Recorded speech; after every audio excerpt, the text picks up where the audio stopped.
So how alone are we in our galaxy? Crickets. Yep, we're mostly alone out here.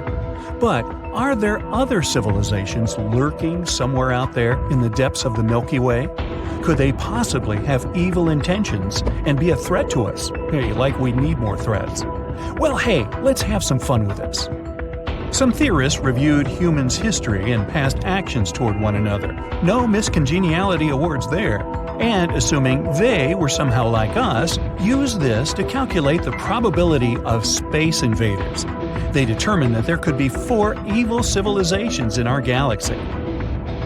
The 4 could be eager for intergalactic domination, or maybe just for a good game of dominoes. They could be highly advanced in technology, or they've only just invented an evil version of game consoles. To understand how advanced these cultures could be and what to expect, there is a way to define their threat levels. A method called the Kardashev scale analyzes intergalactic nations' possible abilities. With 3 different levels, it reviews the amount of energy a civilization could take from their star, indicating their tech level. This only includes those that have reached interstellar communication. So any other beings out there using, let's say, space pigeons will of course be excluded. Type 1 shows that they can harness the energy from the sun, but only from what is received within their own planet, like solar power panels. Type 2 is where they can use the energy directly from the sun, like through a Dyson sphere. It's used to harness all of the sun's energy, having been built entirely around it. And lastly, Type 3, where civilization can use all elements provided by the galaxy, with the power to not only harness the energy from stars, but also black holes, even the central supermassive one. These levels are important to assess how advanced civilizations could be out there. The Milky Way is estimated to be around 13.6 billion years old. Modern humans have only been around for the last 200,000 years, and we're only a Type 1. It's scary to imagine the time other beings have had to develop. We're considered a bit of a late bloomer in comparison. Earth is, shall we say, late to the party because we're located on the outer arms of the galaxy. Mathematicians posit that more centralized star systems have had more time to progress. Now, with that in mind, how common would other intelligent beings be in the galaxy? With all the life-ending events Earth has survived, it's a miracle to have a planet like ours, and that we would be unique. Or are we? Well, there are 100 trillion stars in our galaxy, and there are up to 200 billion planets, with an estimated 300,000 exoplanets capable of sustaining the kind of life we know about. From those habitable planets, how could we tell which ones have other beings eager to send us an email? No one's had the time to individually count, of course. The Drake equation can give us some rough numbers if we take averages of a few key factors. It breaks down the criteria of how many planets with life are intelligent enough to make communication. The numbers are huge, considering how many stars might have planets. And from there, we distill it down further to those within the habitable zone in the solar system. This zone is called the Goldilocks zone, as it's not too far from the sun and not too close to it. It's just right.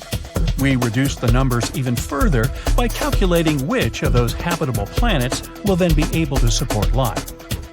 And from those random places, the equation takes the probability of how many intelligent beings will be and if they are intelligent enough to communicate. The criteria is complicated, and so it's not an easy equation to explain. But from its estimate, there could be up to 100 million planets with intelligent civilizations. But just like with Earth history or struggles, these civilizations may also have their own challenges. World-ending events should be thrown into the equation, like asteroids, solar flares, supervolcanoes, and supernova. They could also destroy themselves through technology, like AI dominance or nanotech, or by affecting their own ecosystems and running out of resources, or by just acting stupidly. If we take these into the equation, the remaining living civilizations could be around 15,000. But what could they possibly want from humans? We do have an abundance of rare earth materials that could be of value, ready to be harvested and easily collected. Besides an appealing vast amount of water they could suck dry, hydrogen is a required element of rocket fuels. Though these things aren't exactly rare in the galaxy and could be harvested easier from other closer solar systems or asteroids.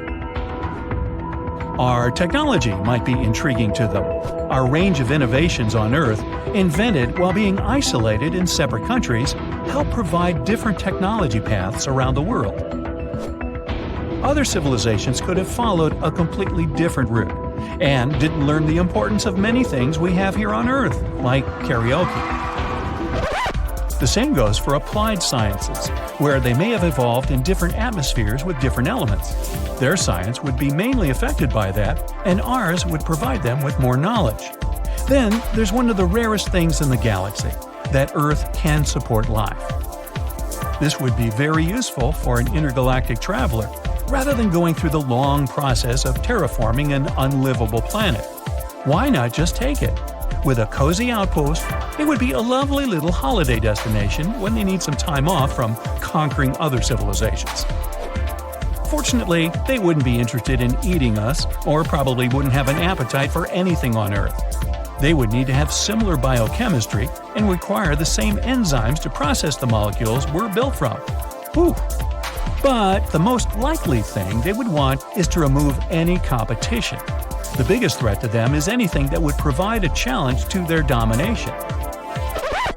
But before you get too frightened by these evil civilizations, this was based on human behavior.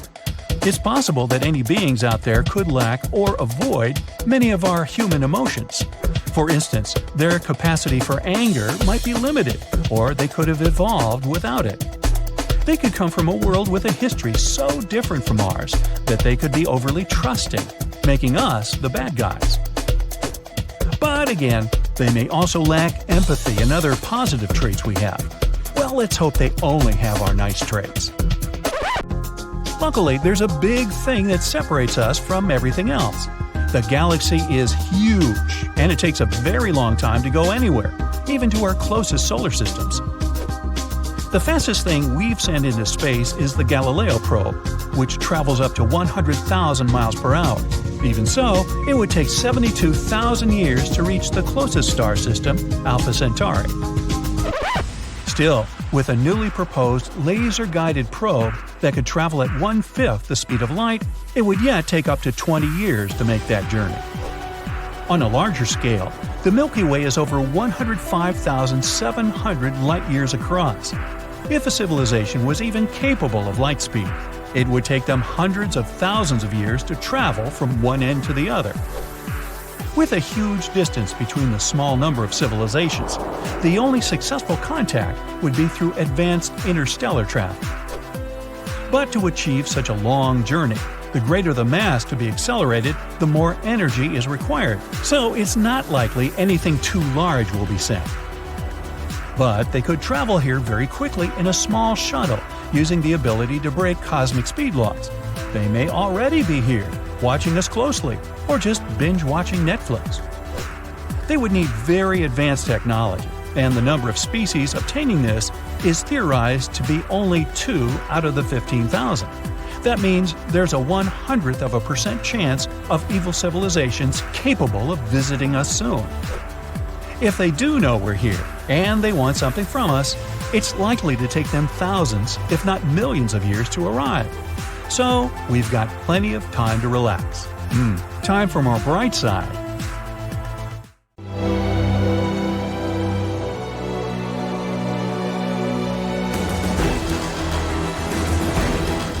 Dozens of spacecraft and hundreds of probes take off from Earth and head for our planet's twin sister, Venus.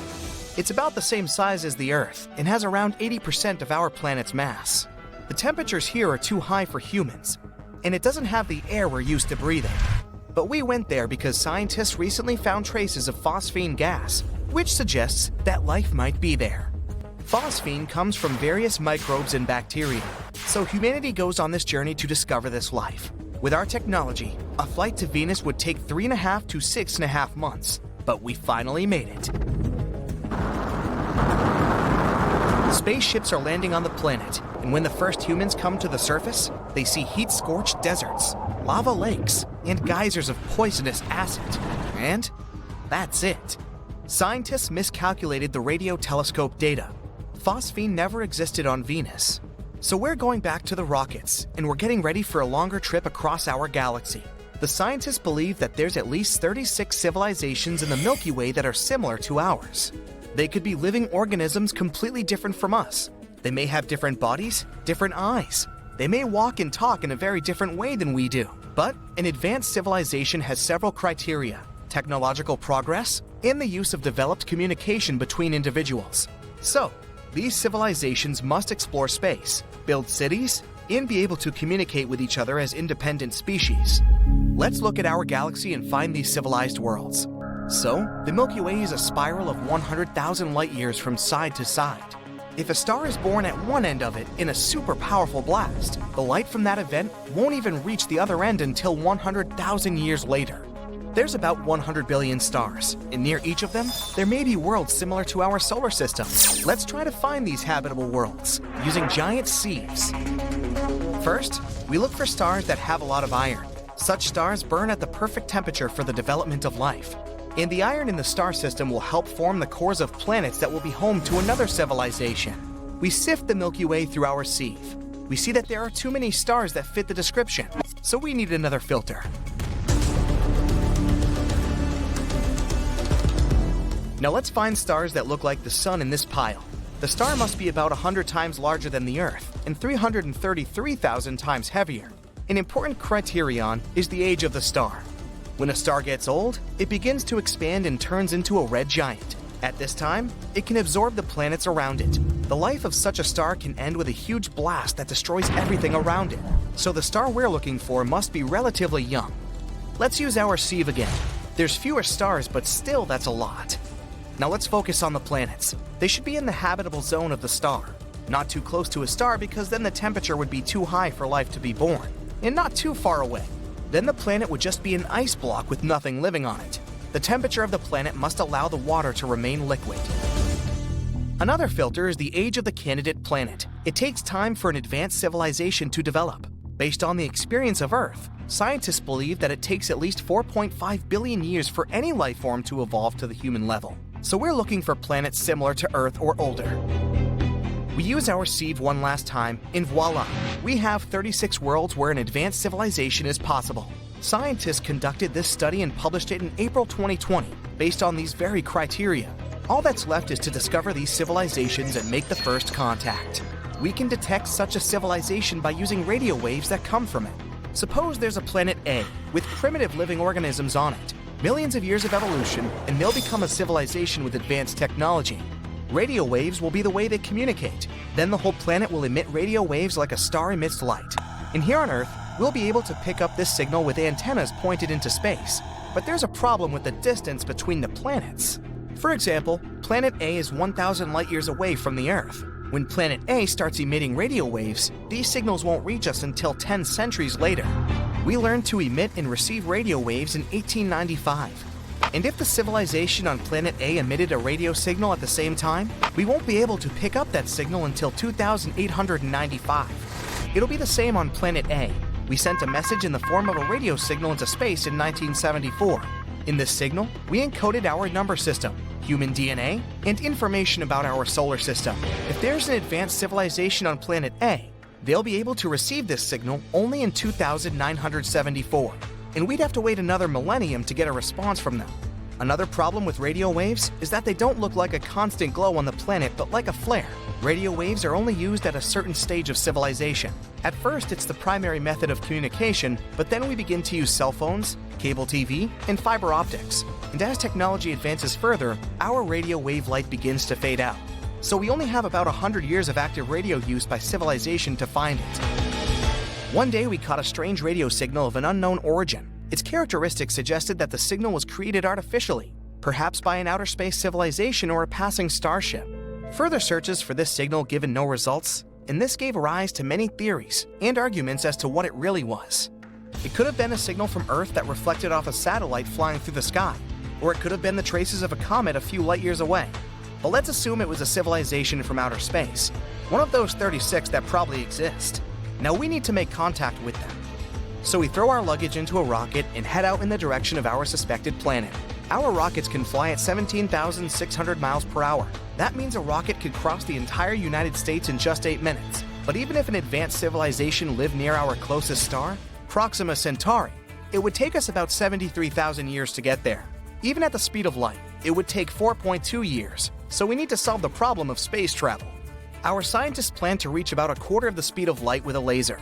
A powerful laser beam from Earth will push a microscopic probe in the right direction.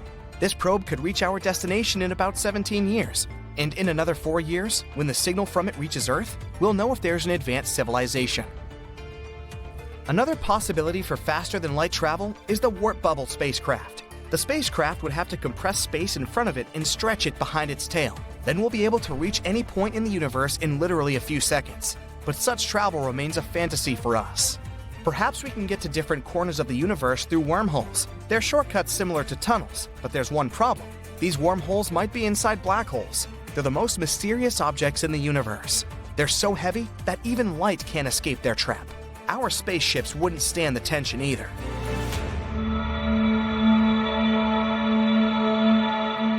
There's also a theory that Earth is unique because it was born under completely accidental circumstances.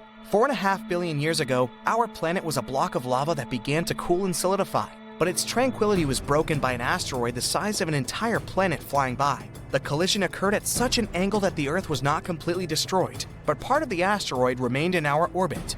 A heavy rock near our planet stabilized Earth's rotation, and the gravitational interaction with the giant debris caused our core to heat up.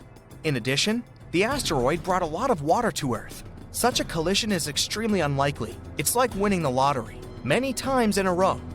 But so far, we have no reason to believe life in outer space exists. Just as we have no reason to believe that there's no advanced civilizations in the universe, except for ours. Imagine living in a world where technology has reached its highest point. Your daily routines are orchestrated by an AI, which anticipates your every need, from brewing your morning coffee to selecting a perfect evening outfit. The cityscape outside the window of your floating home is a marvel of efficiency. Flying pods whisk people to their destinations.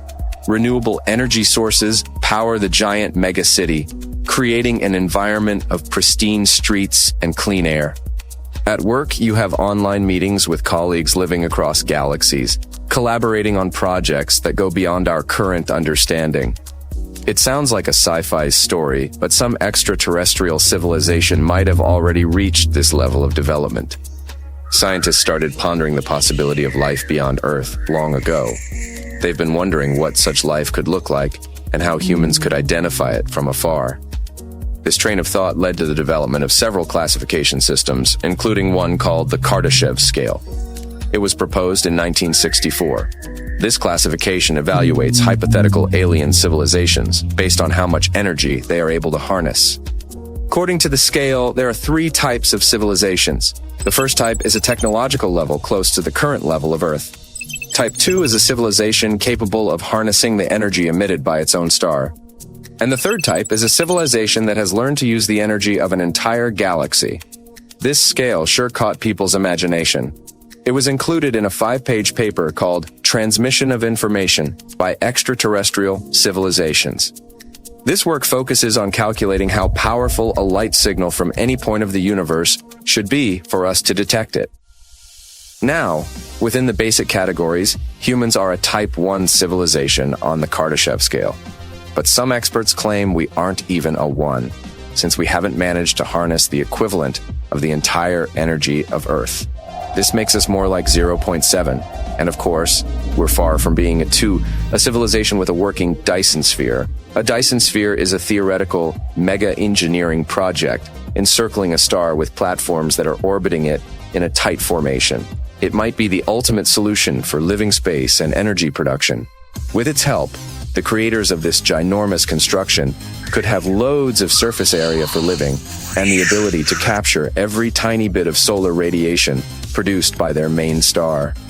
As for a Type 3 civilization, it extracts fusion and exotic energy, information, and raw materials directly from their galaxy. This civilization is capable of space travel via wormholes, intergalactic communication via subspace, and galaxy-scale influence. They have supreme access to energy and are spread all over the universe. After millions of years of evolution, a Type 3 civilization may actually be AI superintelligences. Androids, cyborgs, and humans may be considered subspecies in such a highly advanced galactic society.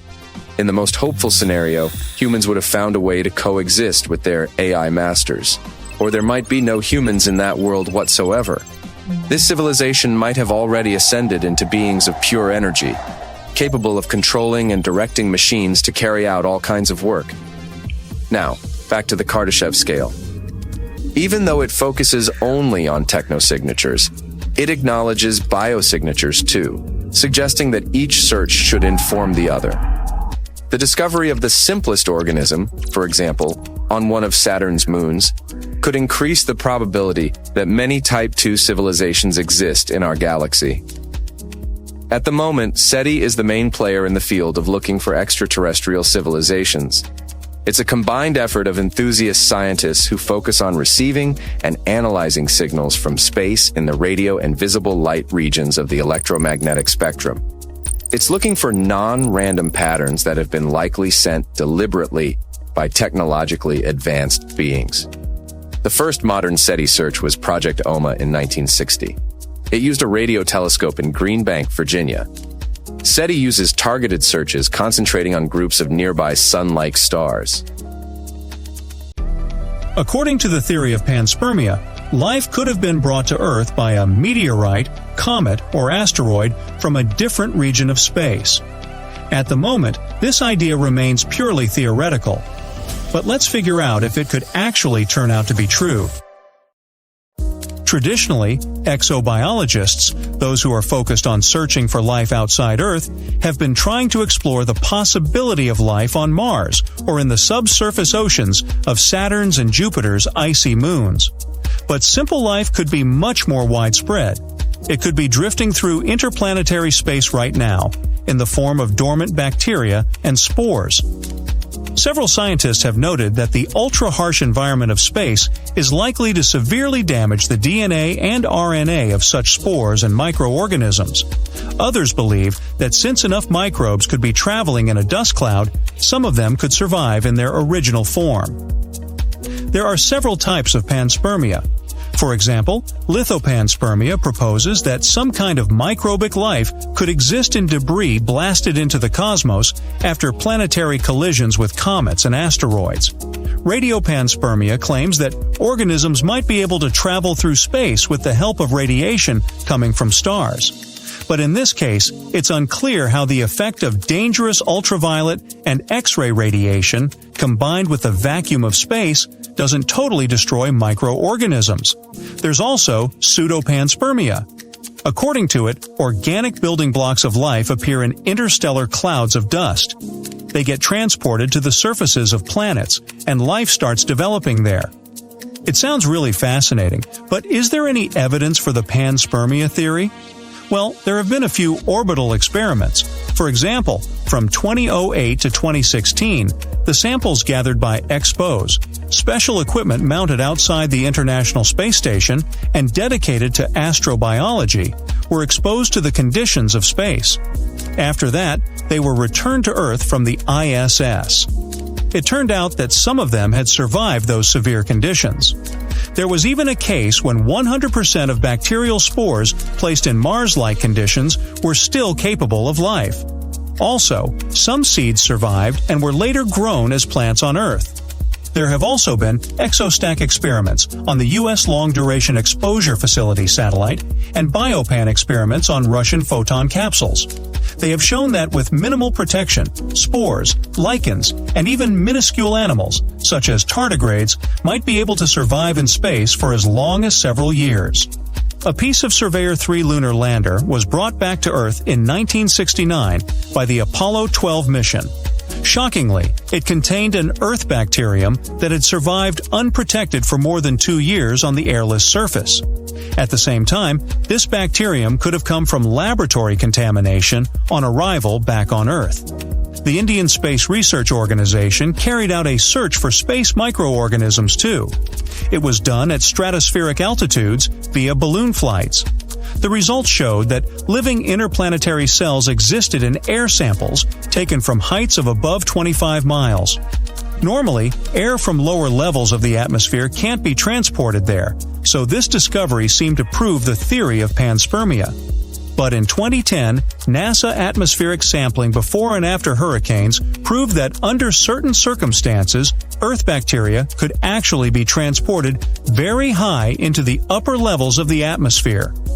One of the main arguments against panspermia is that if this theory was correct, all life found throughout the solar system would have a common origin and share main biochemical characteristics like genetic code. It doesn't sound plausible.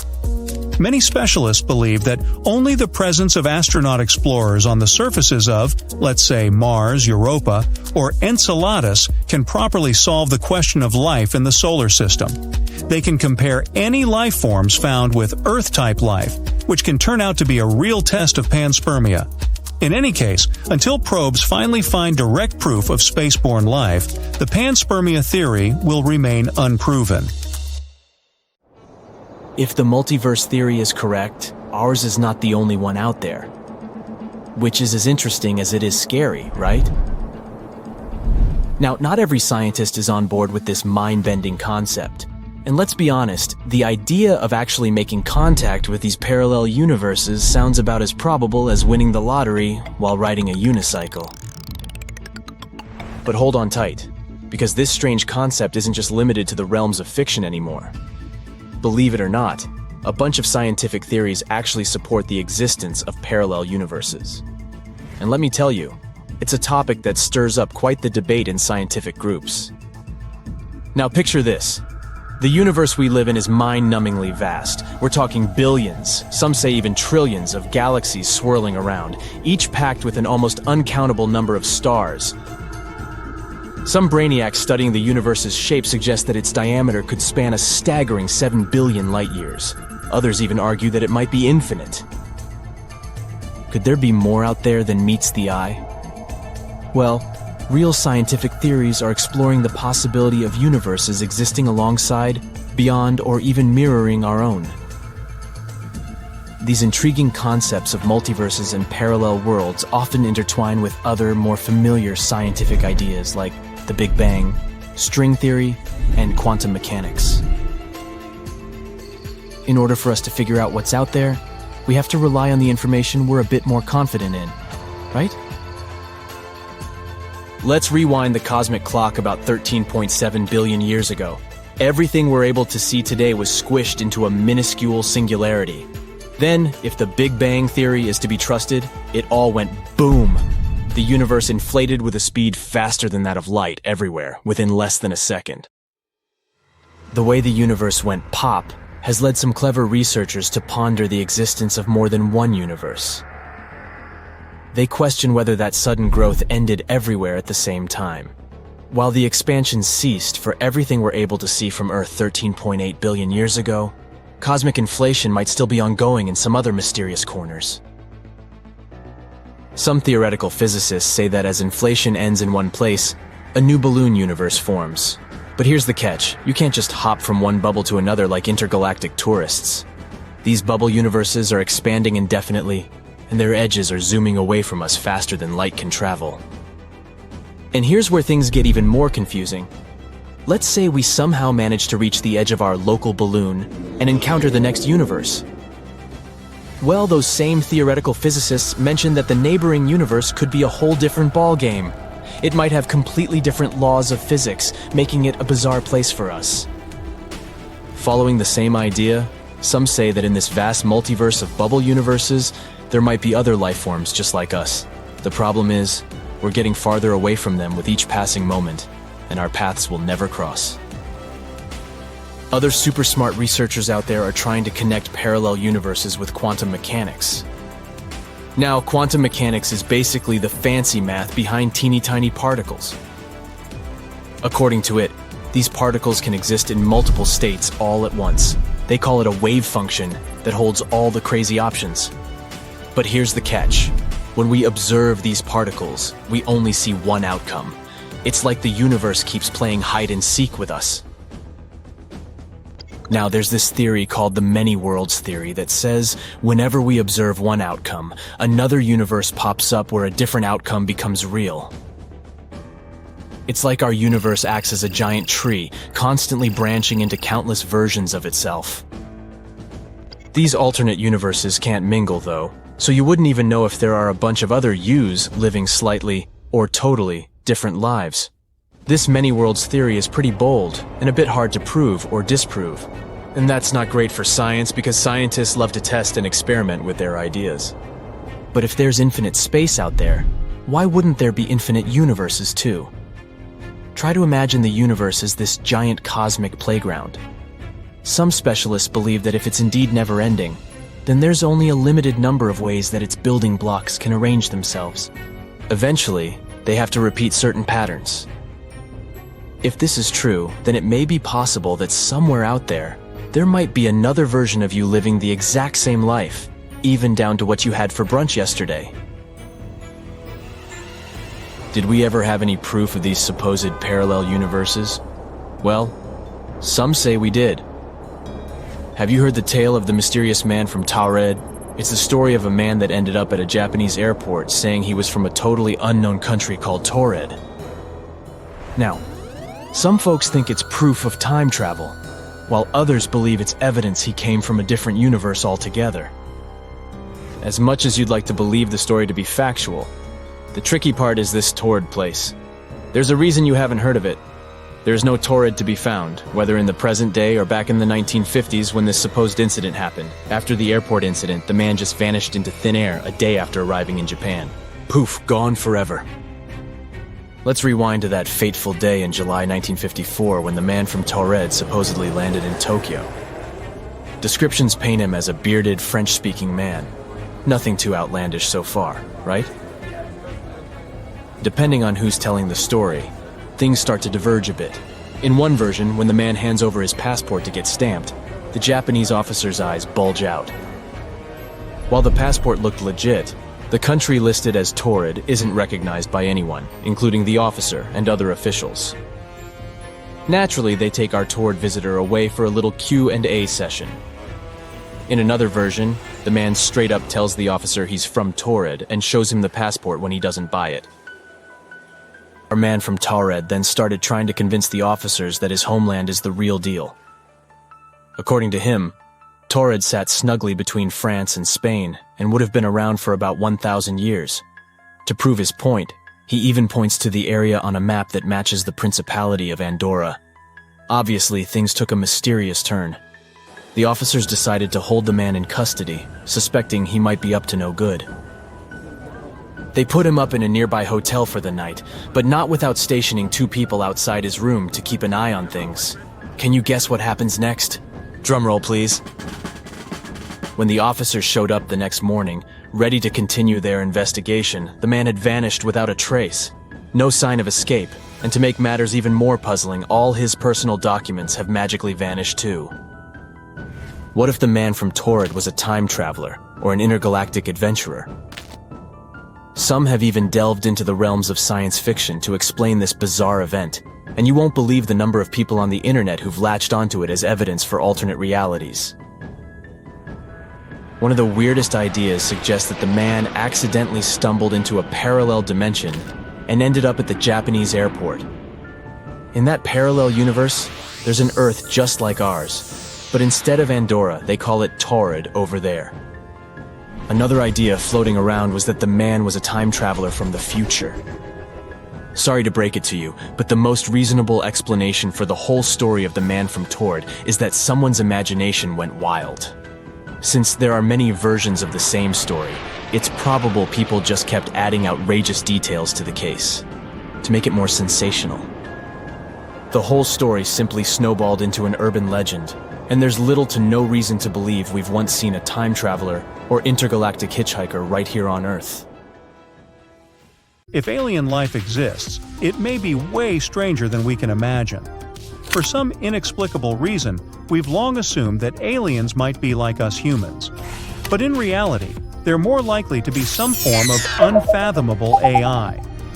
With dozens of billions of years of evolution, intelligence can develop in entirely new, unexpected directions. Humans might be near the end of Darwinian evolution. We no longer need to remain the fittest to survive. But the technological evolution of AI minds is just starting. Who knows, maybe in another century or two, we'll be overtaken by inorganic intelligence. So, the question is, are aliens more likely to be flesh and blood, like us, or are they something more artificial? Even though many believe that people are at the peak of intelligence, it's possible that our species may just represent a stage on the way toward more artificial and advanced minds. And it can actually explain why space seems to be empty of similar forms of life. Perhaps an evolutionary transition to non-organic intelligence is inevitable all over the universe. Then aliens could be electronic descendants of once organic creatures that existed long, long ago. Such an idea gives us some exciting possibilities. If AI aliens were out there, they would act and think totally differently from us. Plus, they might not want to be detected.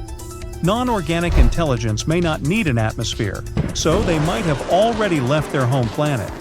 If they didn't need any special conditions, they would be able to make intergalactic voyages without having to fear for their lives. They could prefer to live in zero gravity because, in such conditions, you can build very large and very lightweight structures.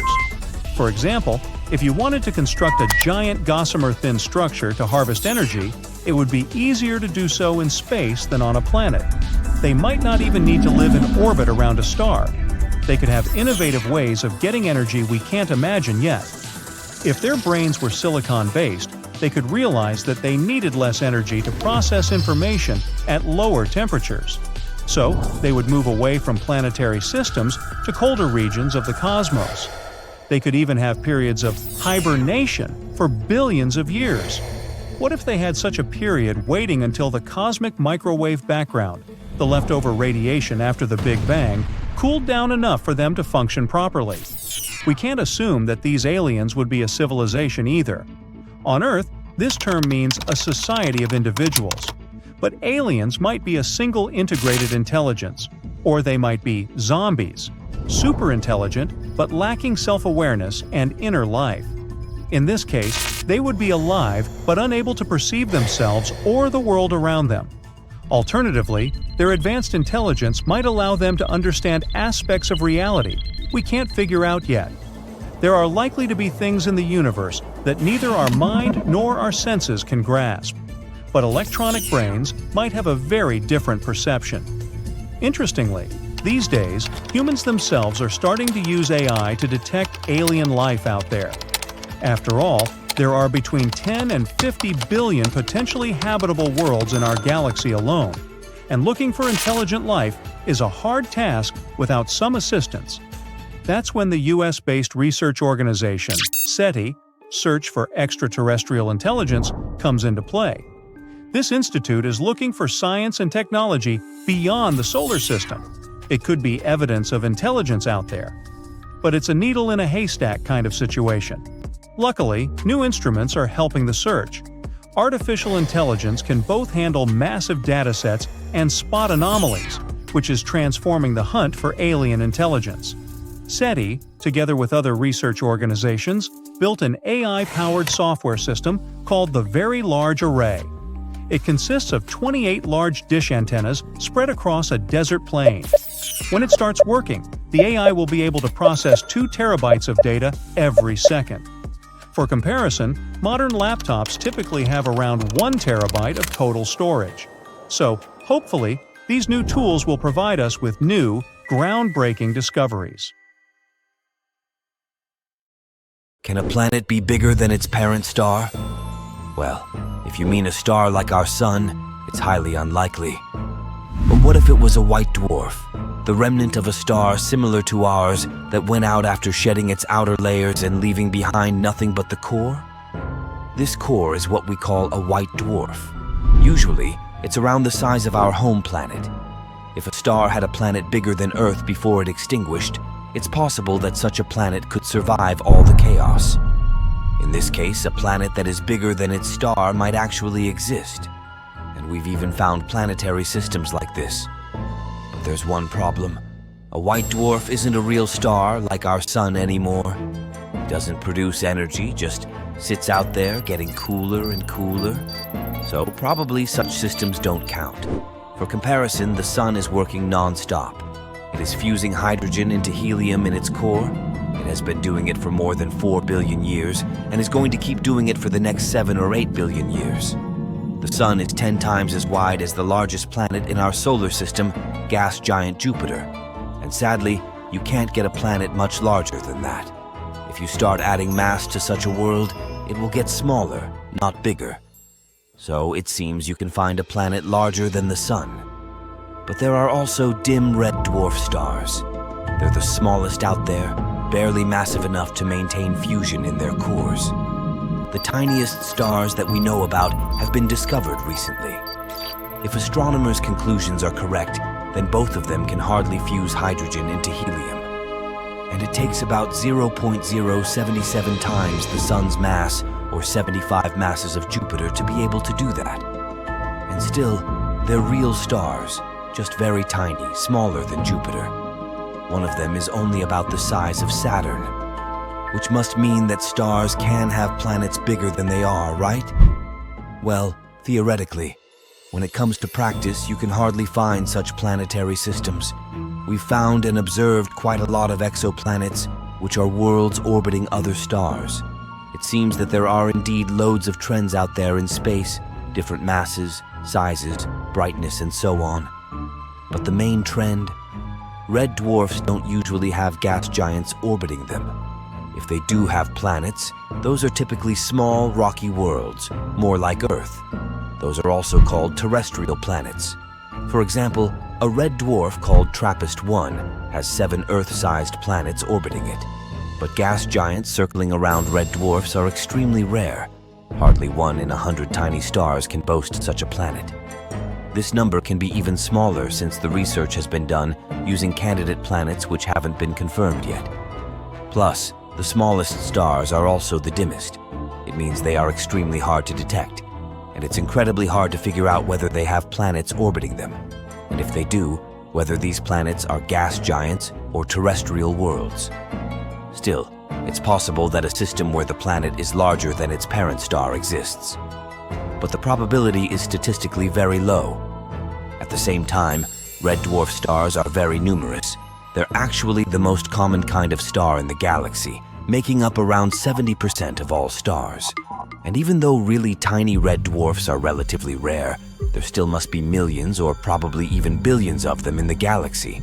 And if there's even a small fraction of red dwarfs with gas giants orbiting them, it might still mean that a lot of such systems exist in total, and some of them can have planets bigger than their host star. Is there a giant mega-sun in the center of our Milky Way? Scientists actually thought so for a while because it's the brightest place in the galaxy. It has millions of stars packed into a small area. This area is called the Gigantic Bulge. The Gigantic Bulge has millions more stars per light year than any other part of the galaxy. It can be 10 million times denser than our part of the neighborhood. In some cases, stars in this region are only 5 light days apart. That's like if there was another star in our solar system a bit further away than Pluto on a space scale. But why is this place so dense? When galaxies form, a lot of gas and dust come together under the force of gravity. This material gathers up and eventually forms stars. Gravity and angular momentum balance out, and it starts looking like a flat disk with a pretty bright, bulging, dense core. The stars live their comfy lives, and once they get to the finishing line, they collapse under their own huge weight. Then, the black hole forms. Black holes love to eat everything around them, and the more they eat, the bigger they get. And what place is more perfect for a fine dinner than the galaxy center, where all the space stuff is packed together? So it starts eating surrounding gas and dust, forming an accretion disk. As this material spirals into the black hole, it heats up and emits a lot of energy, which makes the center of the galaxy even brighter. That's why you can find both supermassive black holes and galactic bulges in the centers of all galaxies. The galactic bulge at the center of the Milky Way looks a bit like an ellipse. That's a classical bulge. Stars aren't like our sun. They move randomly in all possible directions and planes. Plus, they all move at different speeds. So gravity is going crazy there, and this makes the bulge look more like a sphere, or an ellipse. Since they were the first ones to form, they have some of the most ancient stars in our galaxy. But there are also some places of star formations and lots of younger, massive stars that are less than 100 million years old. As we move farther away from the center, things get a bit calmer. Stars start rotating uniformly and become stable. Right now, Earth is in one of the Milky Way's spiral arms called the Orion Arm, pretty far away from the galactic bulge. In our part of the neighborhood, stars are usually about 4 or 5 light years apart. This means that most of a galaxy is actually just black, empty space. Our black hole is called Sagittarius A star.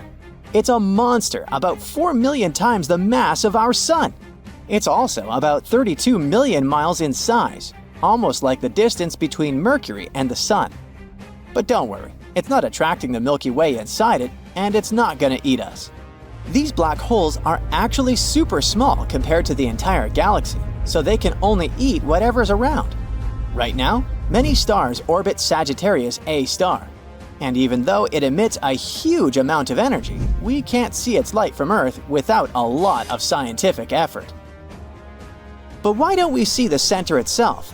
The galactic bulge is so bright that even though it's 26,000 light years away, we should see it shining brightly in our sky. Yet, we don't.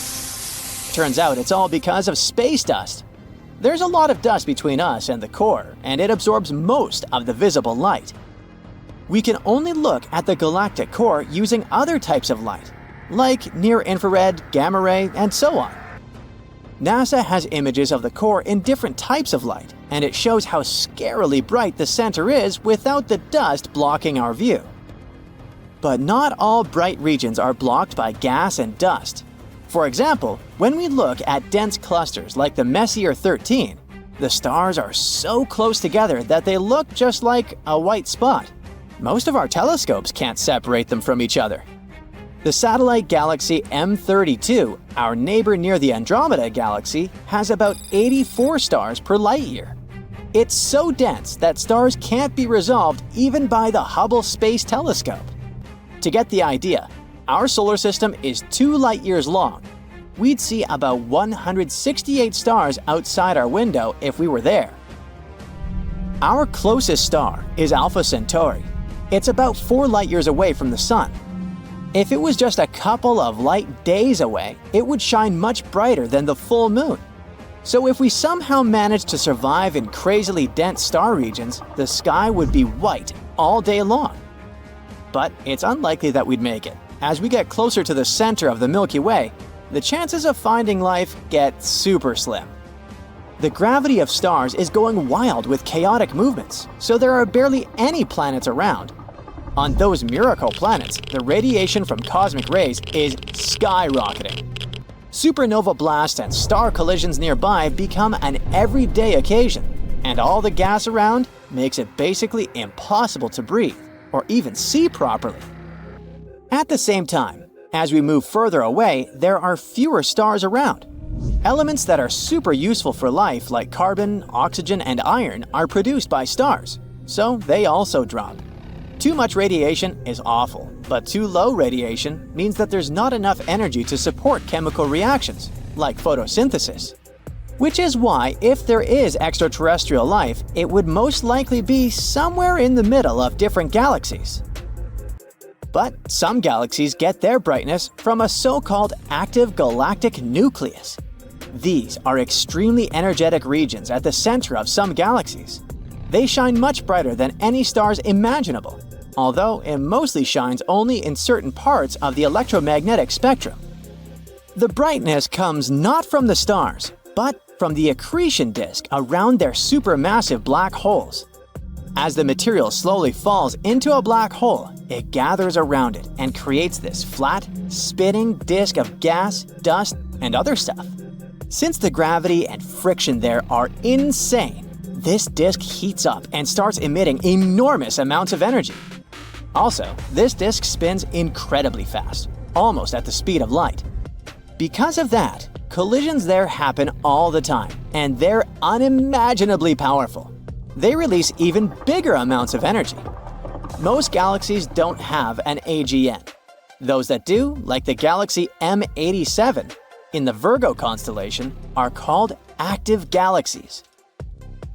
There are also different types of AGNs: the Seyfert galaxies, radio galaxies, and finally, the winners of our space brightness competition, quasars. Imagine things so bright that they can outshine the entire galaxy they belong to. Quasars are a specific type of active galactic nucleus, the most extreme and luminous form. They belong to the supermassive black holes, the biggest ones in our universe. Quasars are like a combination of several things. First, they're the brightest accretion disks in our world, because of their behemoth black holes eating everything around. But they have some cool features. For example, they have powerful jets of particles that shoot out from the poles of the black hole at nearly the speed of light. These jets add up to the brightness of the quasar, although they can only be seen in radio wavelengths. The energy they emit is so intense that they can be seen billions of light years away. However, the nearest quasar to us is 600 million light years away, so we can't see them with backyard telescopes. So, when we look at a galaxy through a telescope, we usually see only the brighter core, not the outer parts. Unfortunately, our eyes just aren't made to see things like the active galactic nucleus. So, these stars are the brightest things we can see. But what a beautiful sight it is. In April 2023, astronomers found something exciting: a runaway black hole. This thing is moving through the universe at an incredible speed, about 3.5 million miles per hour. It's 4.5 thousand times faster than the speed of sound. They found it accidentally. Researchers noticed that there was some weird straight line in Hubble images. After some digging, they realized there was a moving black hole. As it moves, it compresses the gas on its path, literally creating new stars along its journey. So it's leaving a beautiful, long trail of stars behind it. And when I say long, I mean it. Its tail is 200,000 light years long, which is like the length of 2 Milky Ways. Turns out one end of this star trail connects to a distant small galaxy. This is probably where the black hole came from. Most likely there were 2 supermassive black holes whirling around each other. And then another galaxy came along with its own supermassive black hole and ejected one of the original ones like a mean kid, which is why it's called Runaway. There might be a 9th planet with the very original name, Planet 9, in our solar system. If it exists, it's probably somewhere far beyond Pluto.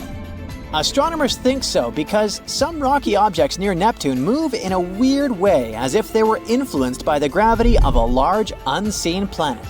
Planet 9 might be a gas or ice giant 7 times the mass of Earth. One of the ideas is that it could have existed in our solar system, but then bumped into something huge and ended up with a crazy long orbit around our sun. If we actually discover it, it could change our understanding of the solar system. A new telescope is coming soon, equipped with the largest digital camera ever built, and it will start scanning the sky in 2025. Maybe it will finally spot this mysterious planet. Another awesome discovery was made in 2023. The James Webb Space Telescope found over 500 planet-like objects in the Orion Nebula. Some of them are roughly the mass of Jupiter, so they're literally called Jupiter mass binary objects, or jumbos. They just float out there with no stars, and they're not really stars or planets themselves. What's even crazier is that in about 42 pairs of them, the objects are orbiting each other, even though planets aren't supposed to do that. On top of that, such large objects shouldn't form and exist without a star at all. So now, astronomers are trying to explain this. Perhaps jumbos have formed in places where there was enough stuff for big planet-like objects, but not enough for stars? Or maybe all of them were ejected from their star systems for some reason. Who knows? But now we definitely need to study them. The black hole in the center of our galaxy, Sagittarius A star, used to be super weird. Luckily, it didn't run away like that other one, but it was completely crazy in the past. Astronomers found two supermassive structures called the Fermi bubbles and Rosetta bubbles. They spanned about half the width of our entire galaxy, and they've been towering over the Milky Way for over 2 million years now. And scientists think that it's our black hole that created them. It seems like when it was at its peak activity, it had a wild, energetic eruption that lasted about 100,000 years. This event probably left these bubbles. In 2023, the James Webb Space Telescope took a striking, super detailed image of the so-called Herbig-Haro objects. These objects are called Herbig-Haro 46/47. They're basically young stars surrounded by beautiful patches of nebulosity. You can see the stars being surrounded by a disk of material that feeds them as they grow for millions of years. They're located at about 1,470 light-years away, but they're actually not our main topic of discussion. What's much more interesting is this weird thing right below them, a space structure that looks like a question mark. What is this thing? No one knows for sure. It has an orange-red color, which hints that it might be super distant, far from our galaxy, maybe even billions of light-years away. Some think that this strange question mark is probably the result of 2 or more galaxies merging together. One of them was a bit curved, so it's probably a distorted spiral galaxy. The curve might be the tails being stripped off as they spiral towards each other. The other one was rounder and smaller, like a regular spherical one. The gravity games never fail to amaze us. Astronomers started searching for extraterrestrial megastructures. They think that if there's another intelligent civilization out there, they could have built something incredibly huge to power their technology. For example, like Dyson spheres. Hypothetical structures around stars that use the star's energy as fuel. Astronomers analyzed some historical telescope data that detects infrared signals. They spotted some weird signals that could hint at the presence of these structures. In total, there are 7 such candidates right now. All of them are coming from red dwarf stars, which are redder, smaller, and less massive than the Sun. Another research institute found 53 potential candidates. They're still not sure what exactly causes these signals, but it could be not Dyson spheres, but some huge debris. It looks like there are some mysterious structures in the center of our galaxy. In 2023, the James Webb Space Telescope has taken a detailed picture of the Sagittarius C region. It's right near the center of the Milky Way. This image showed a dense area where stars are forming. There were many young stars and dark clouds that blocked the light from the stars behind them. That's a very packed place, with about 500,000 stars of different ages, sizes, and colors. This place is very chaotic and extreme. Now, scientists are using it to study star formation. But the weird part is that they noticed something else, the large region of ionized hydrogen. It looks like cyan in the image. This area is about 25 light-years long, surrounding the lower side of dense cloud. And it looks like there are some needle-like structures. They seem to be located randomly, and astronomers have no idea what they are. So now they have to study this in more detail. Astronomers have found a super rare, massive galaxy. It's called JWST 7329, and it's absolutely ancient. Our entire universe is about 13.8 billion years old, but the stars in this galaxy seem to have formed around 13 billion years ago, so just around 800 million years after the Big Bang. Also, this venerable elder has 4 times more mass in stars than our Milky Way does today. This strange discovery challenges what we know about galaxy formation and the nature of dark matter. Everything we know tells us that galaxies shouldn't have formed so early. There shouldn't have been enough dark matter for that, but here we are. So, perhaps our models need some revision. There was an incredible astronomical event called AT 2021 LWX, which is also called Scary Barbie. It was an unbelievably bright burst of energy that happened on April 13, 2021. It's one of the most energetic space events ever observed.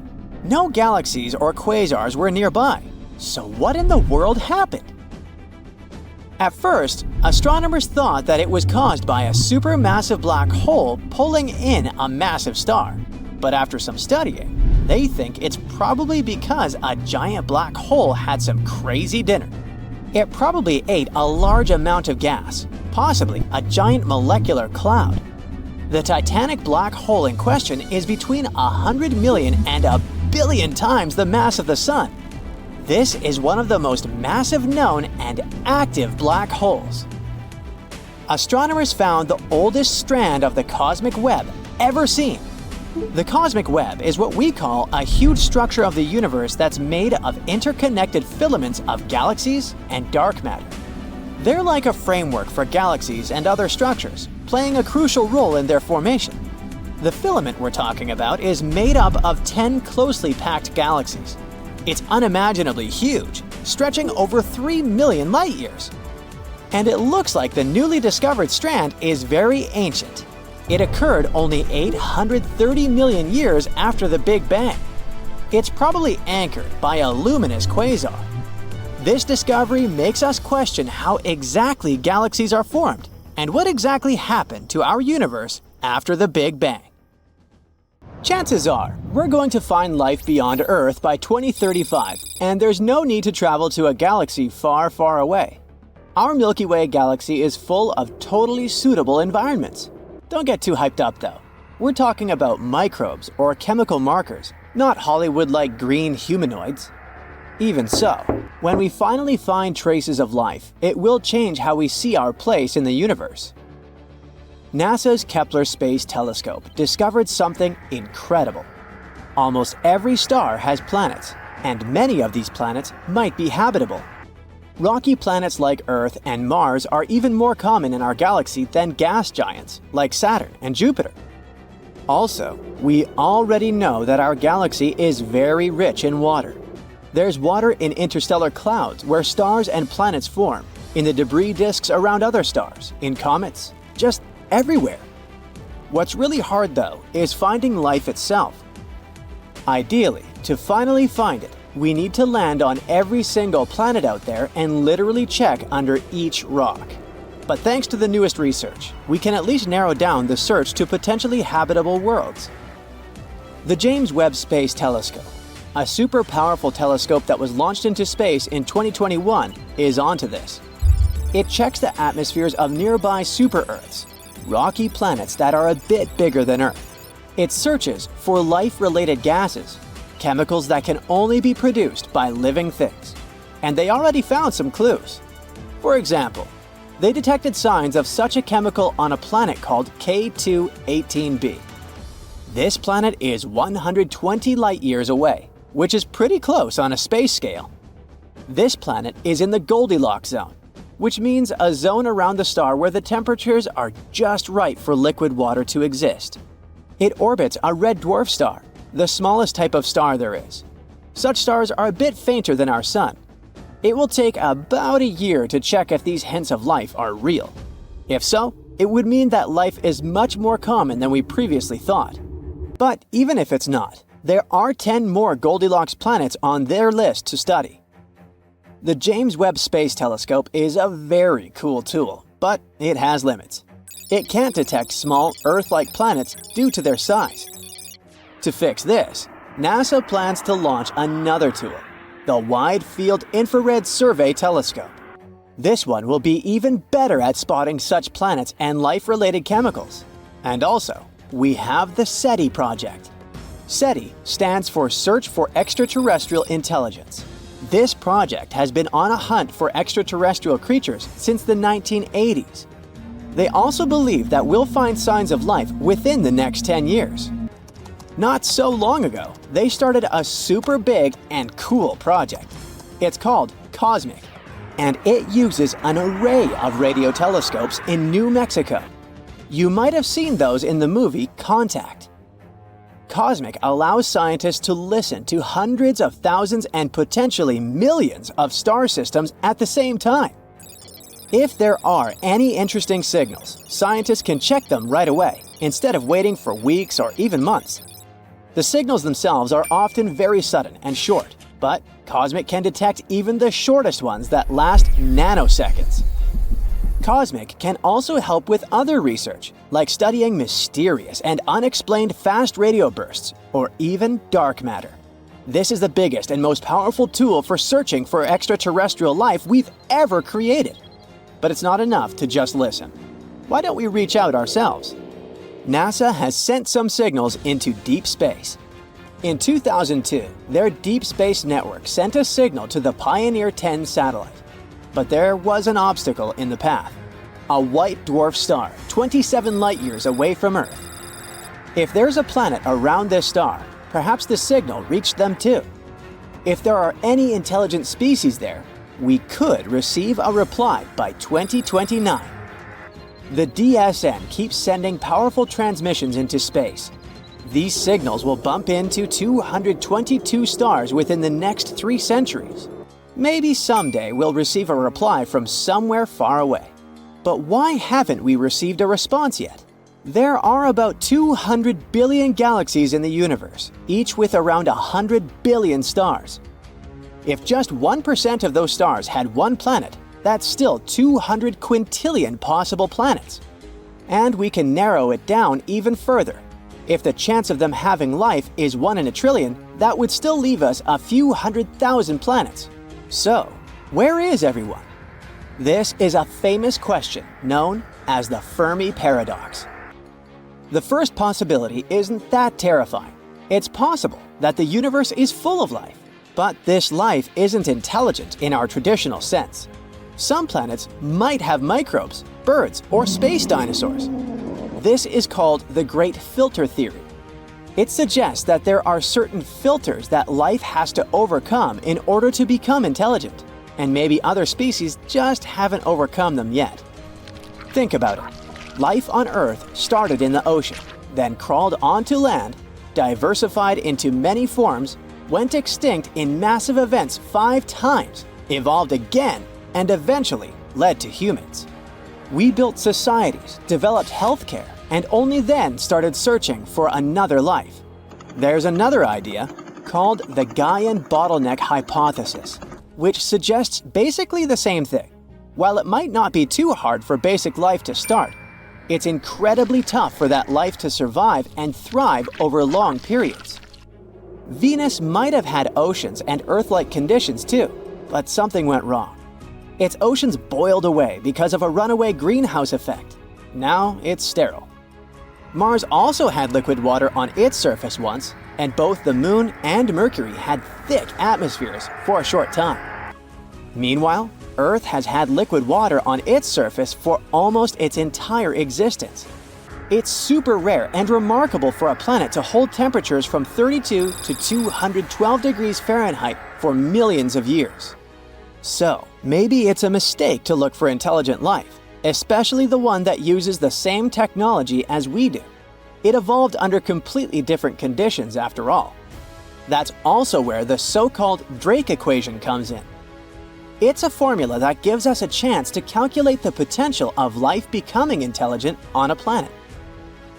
To calculate the result, we need to know several variables: how many stars there are, how many of them have planets, the chance of these planets having life, and so on. Unfortunately, we don't know these numbers yet, and the result might be insignificant. But let's assume that there is at least one other intelligent species. Why haven't we met yet? There might be many reasons. Maybe they don't think we're interesting enough, or maybe the problem is with us. Perhaps we keep missing their signals, or maybe we miss the entire species itself. The universe is insanely huge and ancient. It's over 14 billion years old. If we compress Earth's entire evolutionary history into a 24-hour day, life starts at 4 a.m. Dinosaurs go extinct at 11:40 p.m. Human-like creatures appear 2 minutes before midnight. In this analogy, humans have existed for just 77 seconds, and our technology capable of detecting extraterrestrial life is even newer, less than a second. With such vast distances and time spans, the chances of us existing at the same time as other civilizations are slim. If their civilization lasted only a few millennia, we could easily miss them entirely. But that doesn't mean we should give up our search. Scientists were worried that Earth's radio signals had dimmed over time. But a recent study showed that it's actually the opposite. The numbers of our satellites keeps growing, and this makes our planet more detectable. By the end of the decade, we could have 100,000 satellites, making Earth incredibly bright in the radio spectrum. If there is an advanced civilization out there, they will easily spot us even from very far distances. Astronomers are super optimistic about it. There's a high chance they'll find extraterrestrial creatures while you and I are still around. Our solar system is full of mysterious objects that come from, well, everywhere. In October 2017, researchers in Hawaii spotted a mysterious thing that they dubbed Oumuamua. This means a visitor from a faraway land in Hawaiian. Or, that's a really big cow. It followed an escape orbit. It literally escaped from its planet's gravitational pull, like throwing a ball into space, never to return. This meant that this weird thing arrived from somewhere outside of our solar system. There were tons of theories about what it was, from a simple asteroid to an extraterrestrial spacecraft. Scientists even thought it was a chunk of nitrogen ice from a Pluto-like planet. Its strange shape only added to the mystery. The big changes in the light curves showed that this thing could be either elongated like a tube or more flat like a pancake. This thing was unlike anything we've seen before. Oumuamua didn't behave exactly like a comet or an asteroid. Comets are icy and form bright tails when they pass near the sun, while asteroids are basically just rocks and don't form tails. Oumuamua has no tail and doesn't release gas, like me. But it's not your average rock either. Its surface is very shiny, almost like polished metal. When it passed by the sun, it sped up, like it had a rocket on it. And it wasn't the sun's gravity that gave Oumuamua the sudden boost. Scientists aren't sure what caused it. So what in the world was that thing? After years of study, scientists now think that Oumuamua is probably a comet with frozen hydrogen on its surface. This hydrogen reacted with sunlight, speeding up the comet and changing its path. Oumuamua likely got all that hydrogen from being exposed to tons of cosmic rays for a long time. It got some nice red tint from them as well. Oumuamua was a visitor from a young, chaotic solar system where collisions and migrations happen all the time. Such systems often toss many small objects around. It might have been pushed out by a planet like Jupiter, whose gravity is so insanely strong that it can fling huge things into outer space. The same thing often happens with comets here. Oumuamua already left our solar system, although similar objects visit us sometimes, about once per year.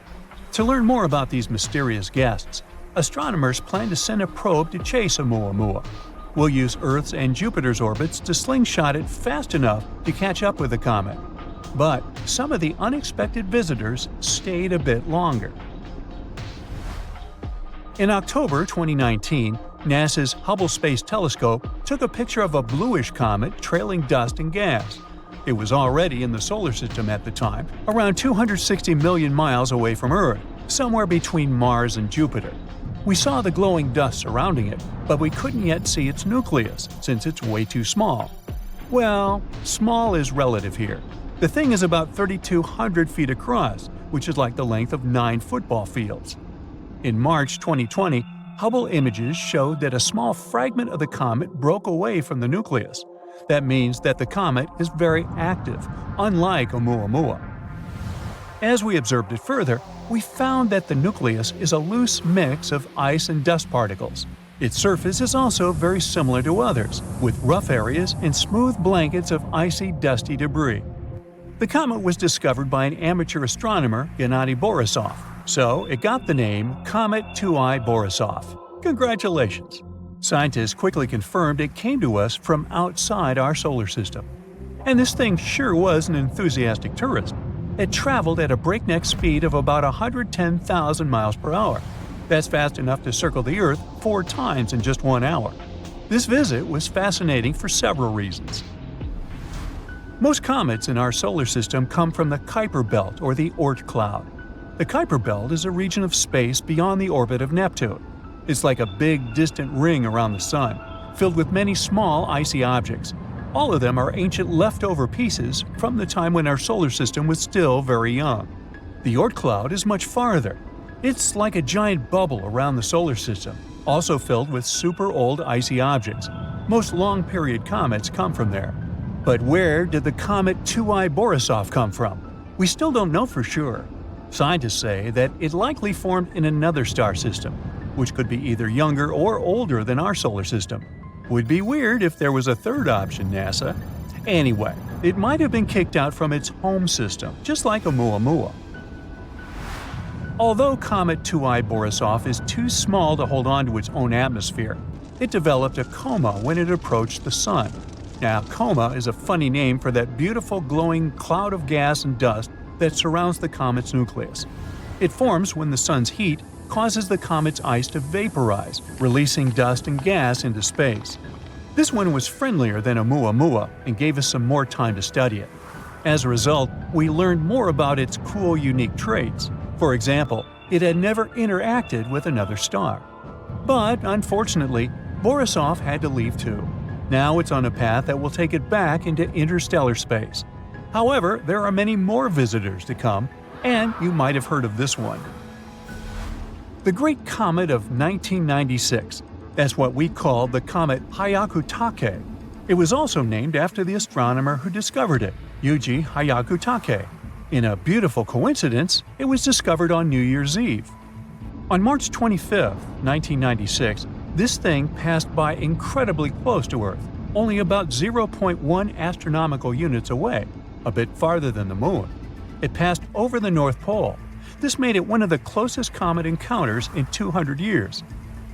It was visible worldwide, and it looked very bright and beautiful in the sky, stretching out widely. And it didn't stay for one night only.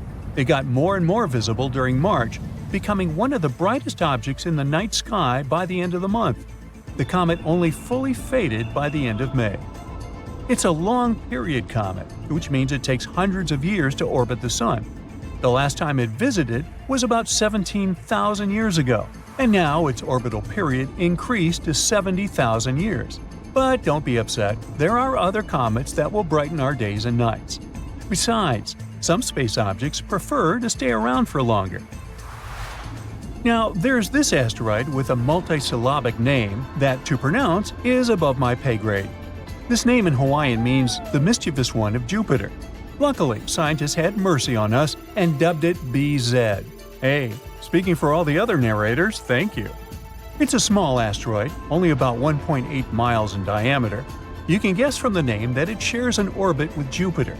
But there's a cool catch. The asteroid moves in the opposite direction, which is known as a retrograde orbit. The unusual asteroid was discovered on November 2014. It orbits the Sun for about 11 years and 8 months, sometimes passing inside and outside of Jupiter's orbit.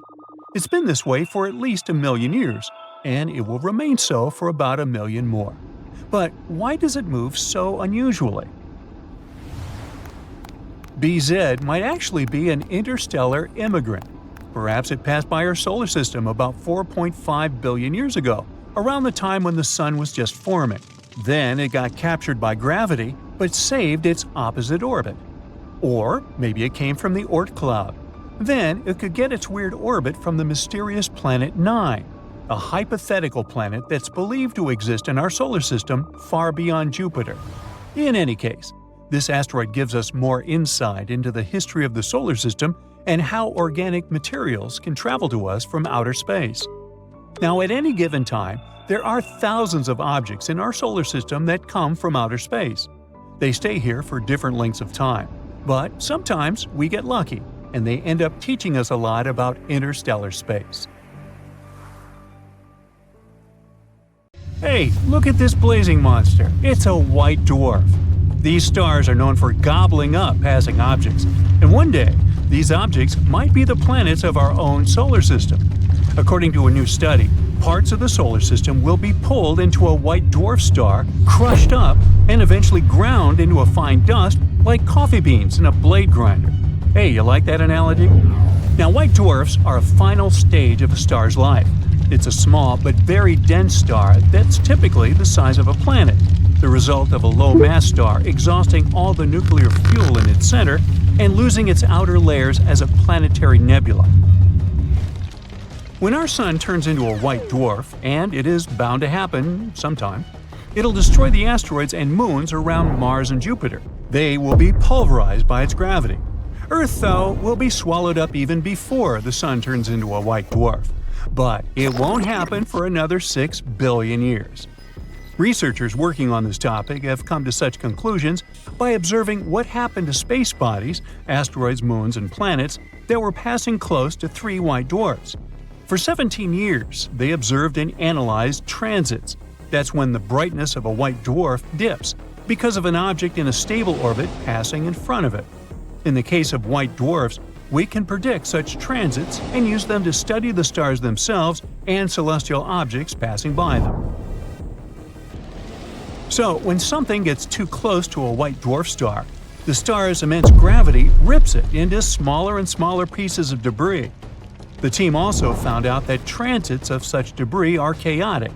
Plus, this debris is oddly shaped, which means that it is being devoured further.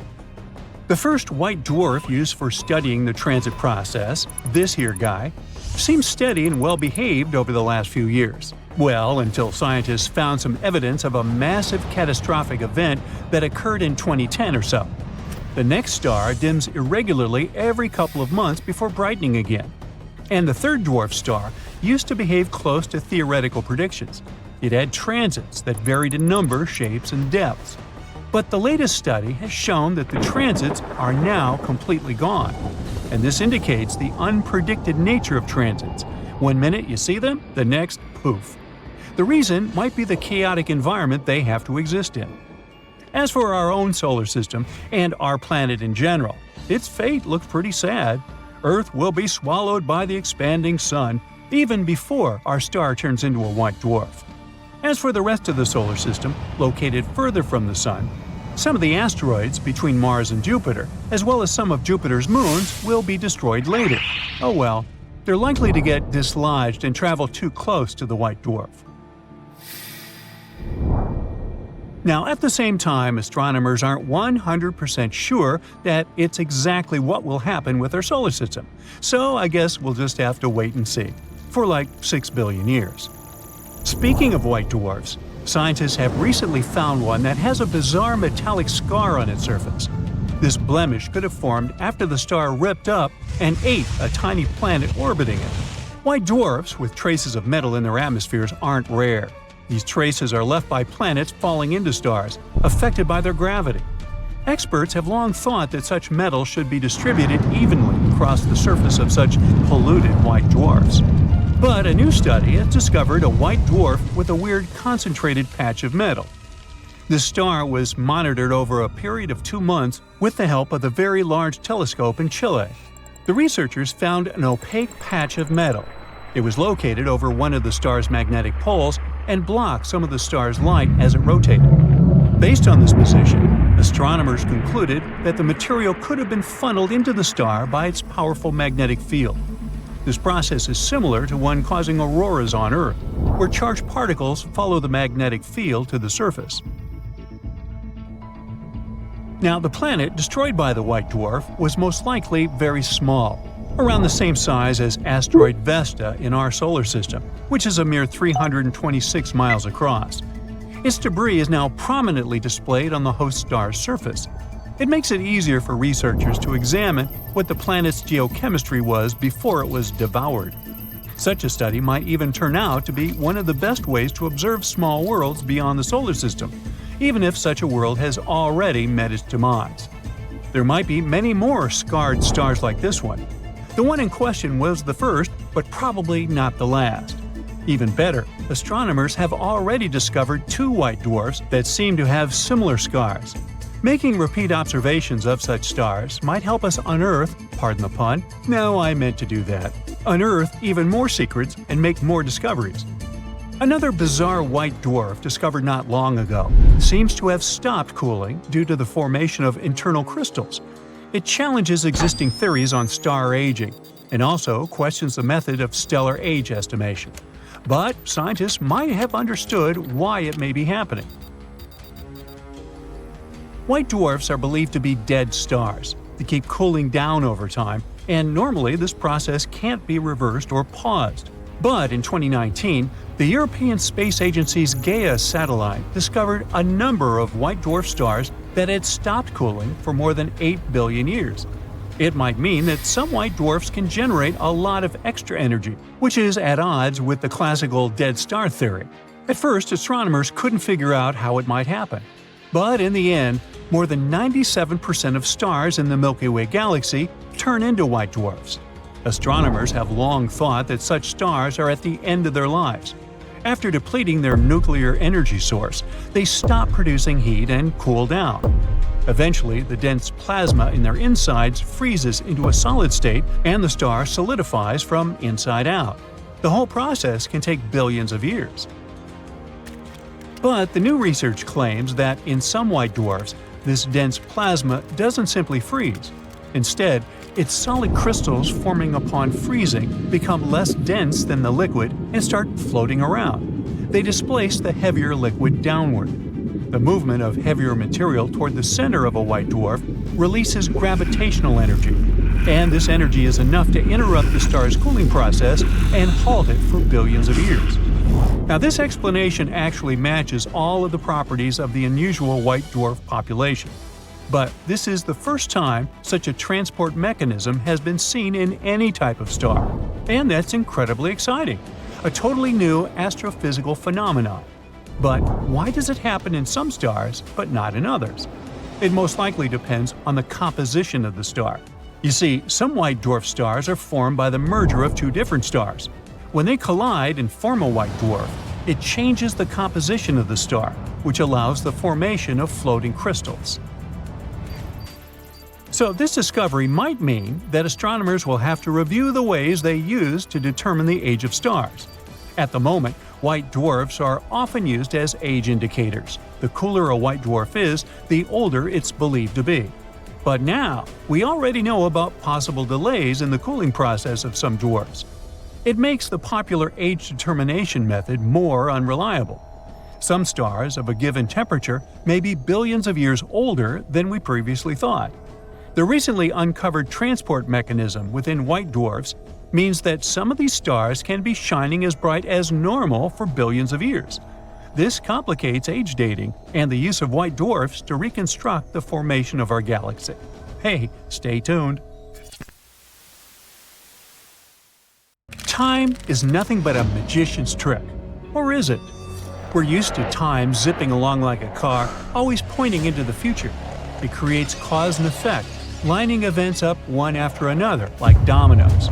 Sometimes it stretches between moments, getting so slow it might even want to stop. And it's got a spotlight on right now, because that's the only moment that truly matters. But there's a new theory that it might not exist at all.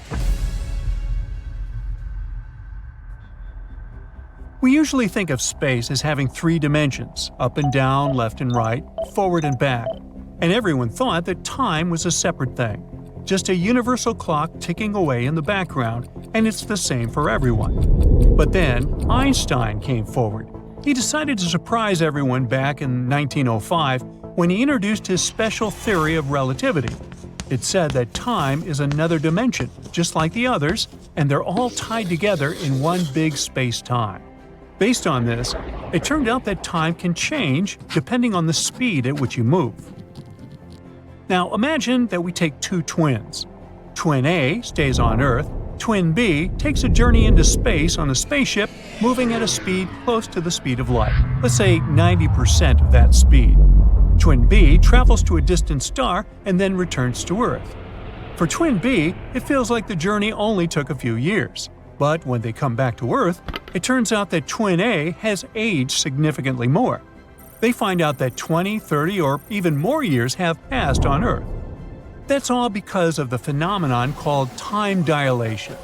It happens when we're reaching speeds close to the speed of light, causing time to slow down for the traveler relative to someone who stays in one place. 10 years later, Einstein proposed his theory of general relativity. That's when we learn that time changes not only based on your speed, but also based on gravity. Back in the day, Newton thought that gravity was some magical force that makes objects attract each other. However, Einstein proposed that this isn't a force, but more like an after effect. Picture the space as some huge cloth. When you throw a heavy ball on a cloth, it curves. Now, if you throw some small balls around it, they will naturally approach the heavy ball.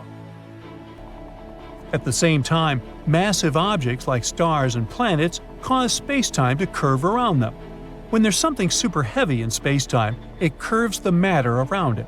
This curvature tells objects how to move, and this is what we call gravity.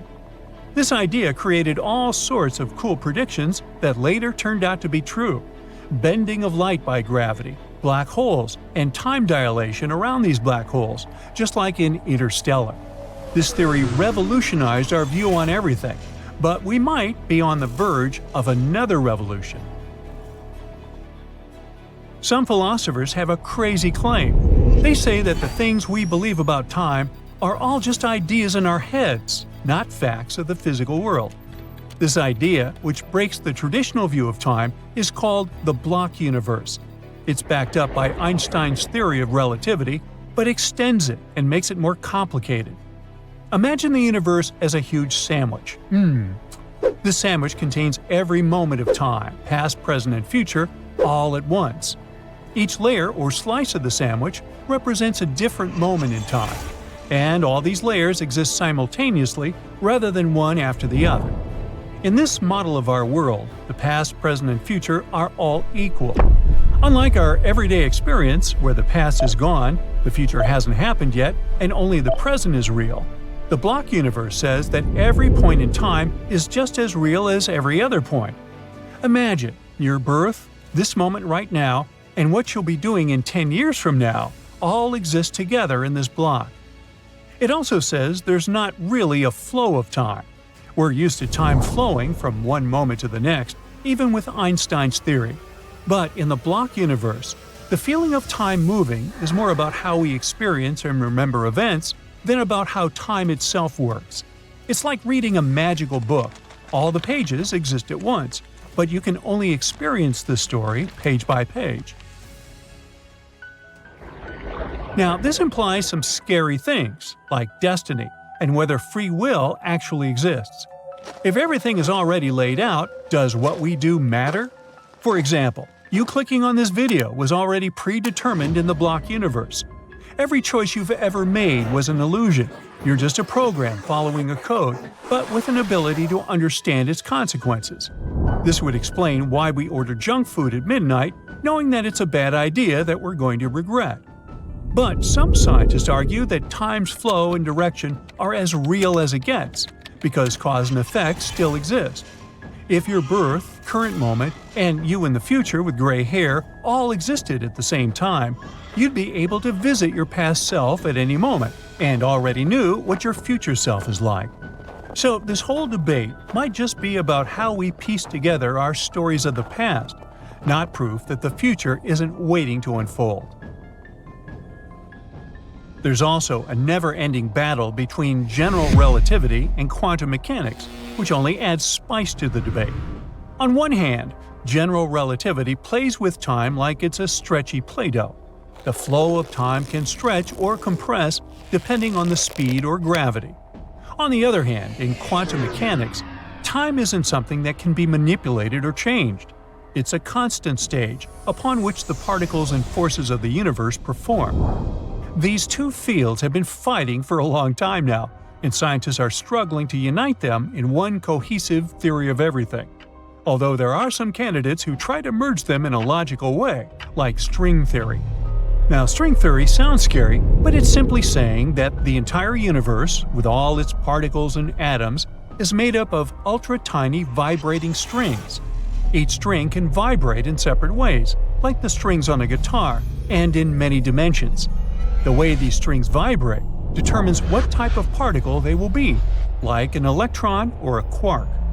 Another idea, called loop quantum gravity, says that space and time are made of tiny loops.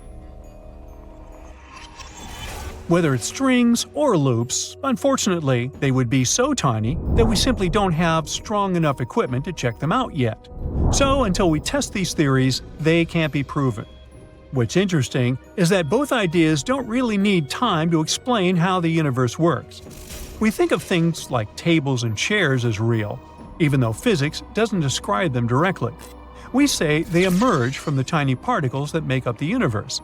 But with time, we're not sure how it would emerge from something else. But no matter what the answer is, you're going to be okay. If it turns out that it doesn't really exist, then it could make everything feel pointless. But think about this. We still lead our lives, and we still experience what feels like causation and make sense of everything. It still feels like it was our choice to order that junk food at midnight. So, does that being predetermined really matter? In any case, we've been wrong about plenty of things we thought were set in stone. Right now there's a big split between the block universe and our traditional theories. But we'll learn the truth over time. In 2017, a strange object was spotted in our solar system. It had the shape of a long tube, similar to a pancake. No known asteroid or comet we've seen looks like that. Its exterior was also peculiar. It was at least 10 times more reflective than the average stuff that flies through space, with some saying it had a surface similar to polished metal. When it went past the sun and left our reach, it accelerated faster than what our gravity could account for. At first glance, it was like this thing had a rocket strapped to its back. This unusual visitor even got a special name, Oumuamua. It comes from Hawaiian and translates to scout or visitor from a faraway land. And because of its characteristics, scientists soon began to wonder if this was at last a visit from otherworldly creatures. Before they went full-on with the science fiction suppositions, astronomers gathered the information they were sure about, starting with the fact that Oumuamua must have come from another solar system. There must have been some unfortunate event in its home system that led to its ejection. What they didn't know was that this was a comet or asteroid. They're both celestial objects orbiting a sun, but they have distinct compositions and behaviors. Comets are composed primarily of ice, dust, and rocky material, often referred to as dirty snowballs. When a comet approaches the sun, the heat causes the ice to vaporize, releasing gas and dust particles into space. This creates a bright glowing tail that can extend for millions of miles. Comets generally have elliptical orbits, often taking them from the distant reaches of our solar system closer to the sun. Asteroids, however, are mostly made of rock and metal. In our neighborhood, they are remnants of the early formation of the solar system and are typically found in the asteroid belt between Mars and Jupiter. Unlike comets, asteroids do not develop tails when they approach the sun, as they have no ice. Their orbits generally follow more circular paths compared to comets. By all accounts, Oumuamua should be a comet, because it seems to come from a different location in the universe. Yet, it doesn't exhibit the typical signs of cometary activity. Oumuamua lacks a tail and does not spew out gas as it passes by, not like me. Even though it behaves like a comet, it looks more like an asteroid. Now, another big question is how scientists even managed to spot Oumuamua in the first place. Considering the vastness of space and time in the galaxy, it's remarkable. Stars have lifetimes spanning millions or billions of years, and the formation of a solar system takes hundreds of millions of years. Even the fastest objects take tens of thousands of years to travel from one star to another. In contrast, humans have only been observing the skies with telescopes for around 400 years, a tiny fraction of cosmic time. And it's only in recent decades, even years, that we've had the technology to detect and track fast-moving, dim objects. Either rocks like these are abundant, or we've been incredibly lucky with our detections, or it's simply wanted to be seen. Now, another question that was asked was where such objects could come from. It's highly unlikely that Oumuamua came from a mature, stable solar system. That's because such systems don't eject enough material to fill up the galaxy. Occasionally, a random rock might get flung out, but it can rarely travel so far. Young systems, however, act differently. In these chaotic environments, collisions, mergers, and migrations are happening everywhere. Plenty of tiny rocks roam around, perfect candidates for ejection. The solar system that kicked Oumuamua out must have had a planet similar to Jupiter. Its massive size and gravity could influence other objects in the system, causing potential ejections. But not all solar systems develop Jupiter-sized planets. Often massive planets end up close to their stars, becoming hotter versions of Jupiter. These planets, snugly orbiting a sun, are less likely to eject debris. Now, Neptune-like planets may play a role too. While not as massive as Jupiter, they tend to call the outer regions of solar systems their home. Our solar system has the Kuiper Belt, a reservoir of comets in its outer reaches. During a solar system's early stages, interactions between Neptune-like planets and debris are common. Finding Neptune-like planets in other systems has been challenging, though. Our methods for detecting exoplanets work better for massive objects close to their stars, making it difficult to spot Neptune counterparts farther out. Oumuamua was also linked to a peculiar theory about how life came to be in the universe – Panspermia. Now that's a hypothesis that suggests that life exists throughout the universe and can be distributed between planets by various means, such as asteroids, comets, or even spacecraft. It says that life must have originated in one location in the universe and then spread to other celestial bodies. Fans of the panspermia theory have suggested that such interstellar objects could potentially carry tiny microbes, those building blocks of life between star systems. If such objects were to impact a planet or a moon, they could transfer these materials and seed the celestial body with life. For now, there is no evidence to support the theory that this comet in particular has transported life between star systems. After years of research, the overall consensus became that Oumuamua was indeed a comet. The reason why it moves so strangely is because it might have frozen hydrogen on its surface that reacts when touched by sunlight. The closer it got to our sun, the faster it became, releasing that hydrogen and also changing its path through our solar system. Its color also supports this theory. It's red, which might mean it's been hit by cosmic rays for a long time. The longer it was touched by those rays, the more hydrogen it gathered in the process. But since they can't be completely sure, astronomers have a plan to follow this visitor. One idea is to send a mission to check it out. It's already far away from us, but it may not be too late just yet. We may be able to send a probe fast enough to catch up with the comet. The plan was named Project Lyra and aims to use the Earth's orbit and that of Jupiter to bounce out a probe far enough to reach Oumuamua. If it works, it will be the fastest space device we've sent out in the universe. One potential trajectory of the space probe involves the gravitational pull of our planet and that of Jupiter as a lasso effect, but not Ted Lasso. The probe will leave our planet and re-enter Earth's orbit before sending it to meet with Jupiter's pull. It will be sent back near our planet a second time, where it will be ejected with enough force to reach the comet.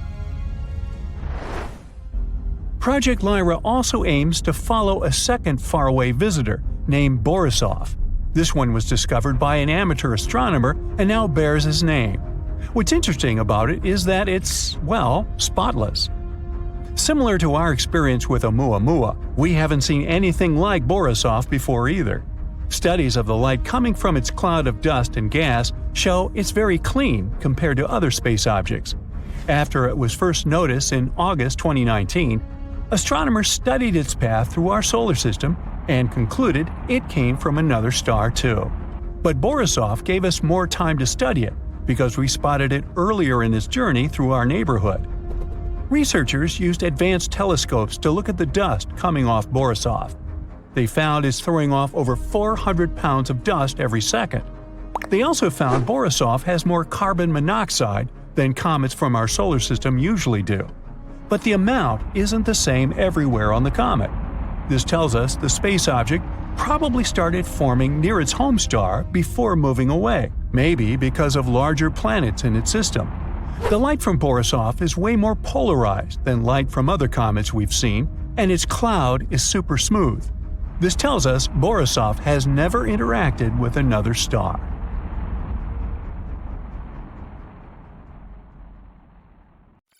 You're one of over 8 billion people alive on Earth. Let's zoom out. Our planet is just one of 8 planets in our solar system. In the galaxy, our neighborhood is just one of almost 4,000. And from what we know so far, there are billions of galaxies in the entire universe. That itself may also be growing. It's highly unlikely that we're the only living creatures in the universe.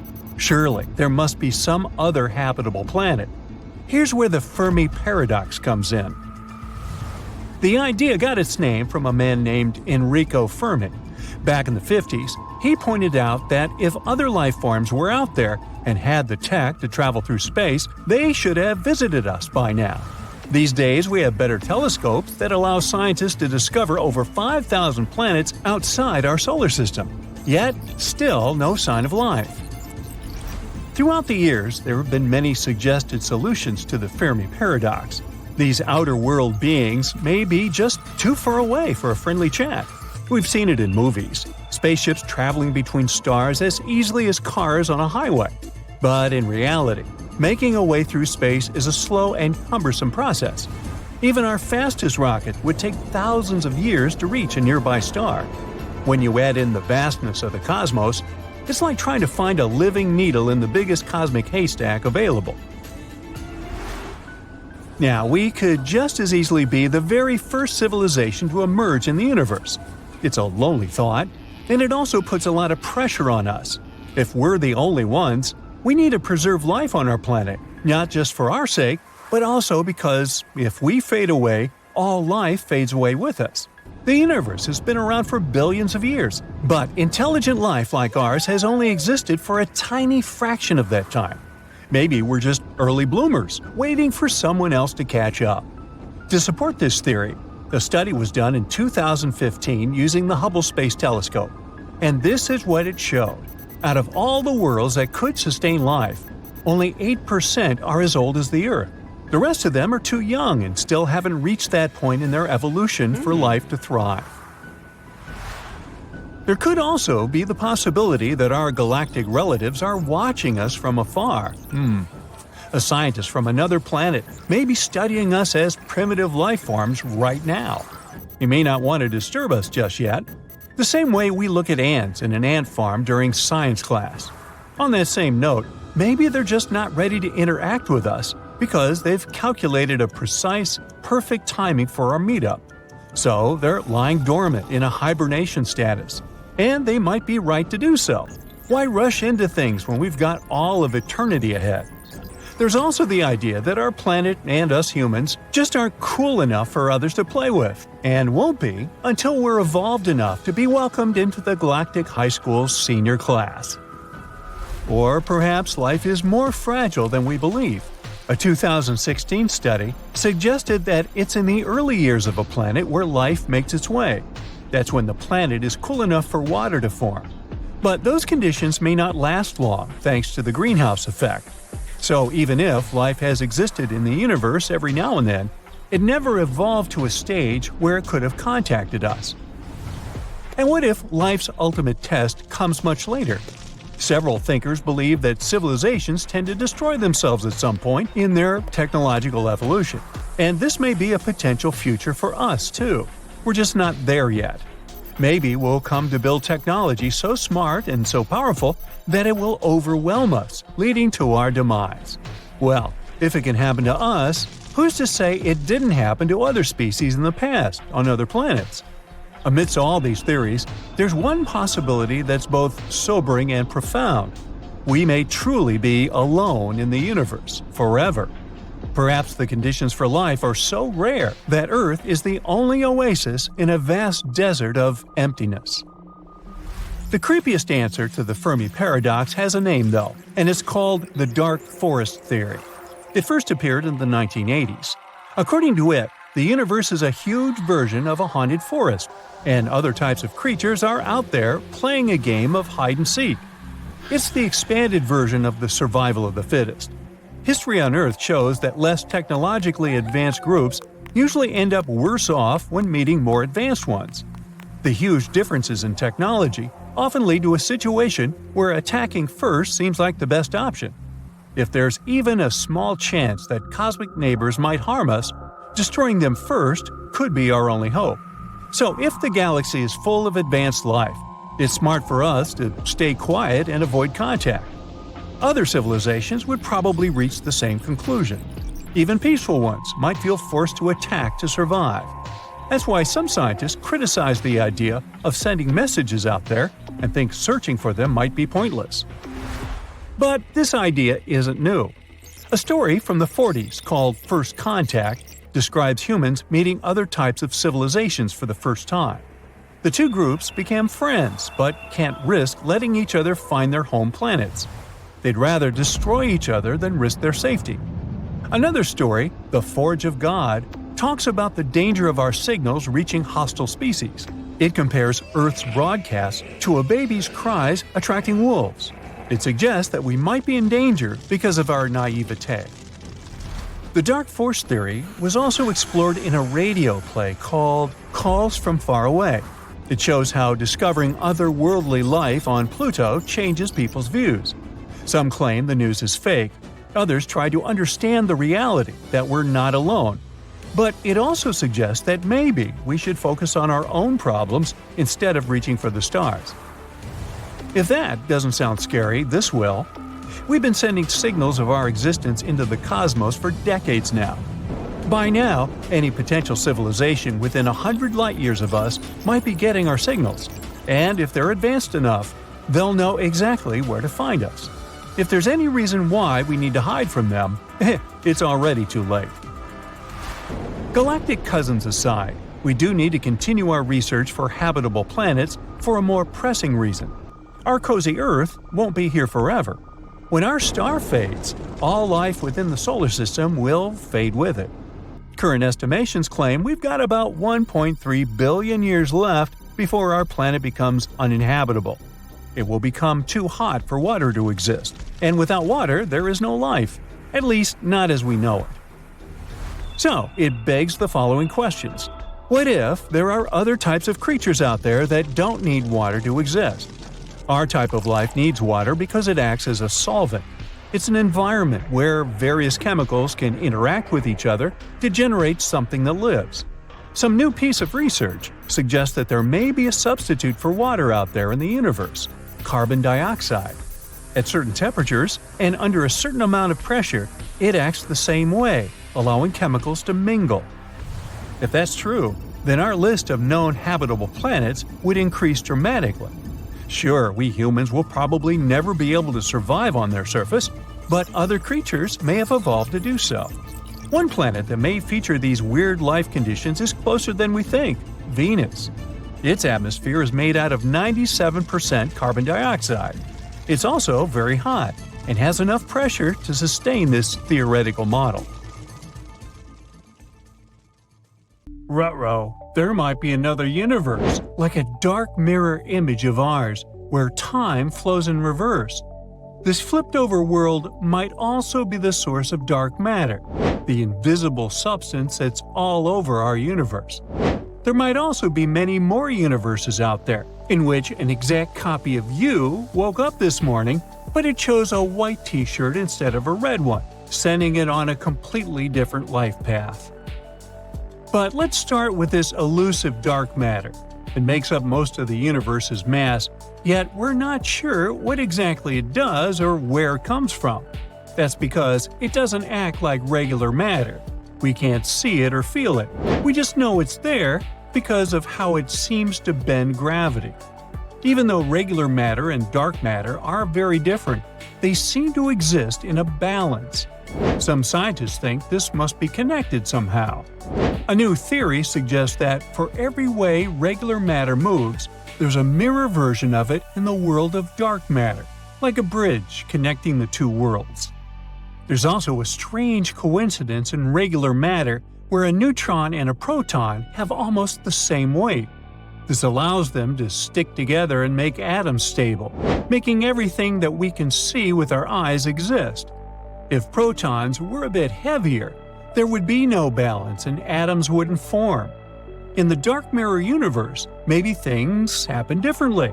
Maybe in there, the equivalent of a proton doesn't bind to other particles, leaving behind lonely neutrons, which could be the source of dark matter. This theory also suggests that dark matter might have its own chemistry, like dark atoms and a dark periodic table. For the longest time, scientists believed there was just one type of dark matter. Although these particles are similar in some ways, like being almost invisible, they may vary in their sizes, speeds, and how they affect regular matter. If this idea is right, it means there could have been interactions between our universe and the dark mirror universe in the past. Studying how elements formed in the early universe might give us clues about this. The idea of a flipped world has sparked curiosity and even some confusion in the scientific community in recent years. Astronomers use a theory called the Lambda CDM model to explain the composition and behavior of our universe. According to it, most of the universe is made of two things: dark energy and dark matter. Dark energy is like the pushing force that makes the universe expand faster. Dark matter is this invisible thread that pulls things together with its gravity, acting like a universal glue. Regular objects, like stars, planets, and comets, only make up a small part of the mix. The model also tells us about the Big Bang, and how everything started from a hot, crowded beginning, and how the universe has been growing and changing ever since. While this model seems to be correct in many ways, it doesn't explain all cosmic phenomena. If you were to draw this model on a piece of paper, it would look like a series of flat pancakes stacked on top of one another. Each one of the pancakes represents a rendition of the universe at a certain point in time. Yesterday's universe would stand below that of today, but it would be a slightly smaller pancake. By the end, you'll see that the universe's history looks like this giant upside-down cone, with its minuscule tip being the Big Bang.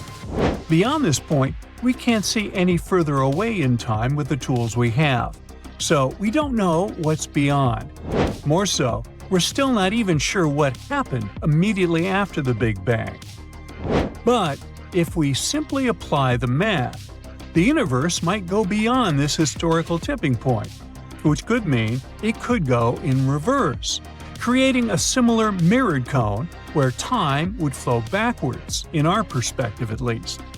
This alternative idea not only challenges our understanding of cosmic origins, but also raises questions about fundamental principles in physics. All the excitement around a mirrored universe also came from ANITA, a scientific instrument stationed in Antarctica, and its discoveries. This device saw some weird high-energy particles seemingly bursting from beneath the Antarctic ice. The problem with these particles is that they didn't behave as the laws of physics dictate. Scientists think they have a type of cosmic rays. They travel from space through the Earth and back out again. But the particles we already know about shouldn't behave like that. That's because higher energy particles usually collide with something inside the Earth and don't come out the other side like these do. They seem to be doing things both forward and backward. For now, there's no concrete proof of a mirrored universe. These particles could simply be ones we haven't discovered before, and scientists need to study them closely to come up with a definitive answer as to why they're behaving like this. Kind of like 4-year-olds. But what if there isn't just one other universe, but many more? This multiverse concept comes from ideas like the inflation theory, which says that our world had this rapid expansion in its early stages. While inflation stopped in our neighborhood billions of years ago, it's likely that it continues in other regions of the multiverse, creating different universes with their own laws of physics and unique characteristics. Our universe is the only one that we know of that can support life. We have stable stars that can provide heat and warmth, for example, which is crucial for creatures to start moving around. We also have an abundance of elements like carbon and hydrogen, which we also need to exist. The multiverse hypothesis gives an explanation for why our universe exhibits such life-friendly conditions. It may explain that there are countless other universes out there, with varying conditions, making the existence of life in at least one of them less likely. One fascinating implication of the multiverse theory is the idea of doppelgangers, these exact copies of individuals existing in parallel universes. This notion suggests that within the vast expanse of the multiverse, there could be infinite scenarios where identical versions of ourselves are experiencing similar events at the same time. Before we begin our travels to different universes altogether, we might need to understand our own. There's this galaxy, for instance, far from us, that might have no dark matter at all. It's about 250 million light-years away and looks normal at first glance. But if we look closer, we can't seem to find any dark matter. If it turns out that there are more galaxies like this one, it could change our ideas about how galaxies are made. Dark matter is usually thought to be necessary for this process, acting like the glue that holds the whole thing together. It is true, however, that this particular galaxy is more faint and has fewer stars than usual. When it was first discovered in 2019, scientists thought it might not have dark matter because of how fast it was spinning. The speed at which a galaxy spins tells us how much stuff there is in it. By comparing this speed with what we can see, astronomers can figure out how much extra stuff, like dark matter, must be there. And in this unique galaxy, the math says there isn't any. Among all these theories, there's also one that says dark matter might not be real at all. This new study proposes that maybe we've been looking for something that doesn't even exist. They think that our understanding of gravity might not be good enough to explain why some galaxies behave oddly. So instead of dark matter causing these weird behaviors, they say it might just be that we don't fully understand how regular matter works. They base these findings on a theory called modified Newtonian dynamics. It suggests that gravity behaves differently at very large distances or very low speeds.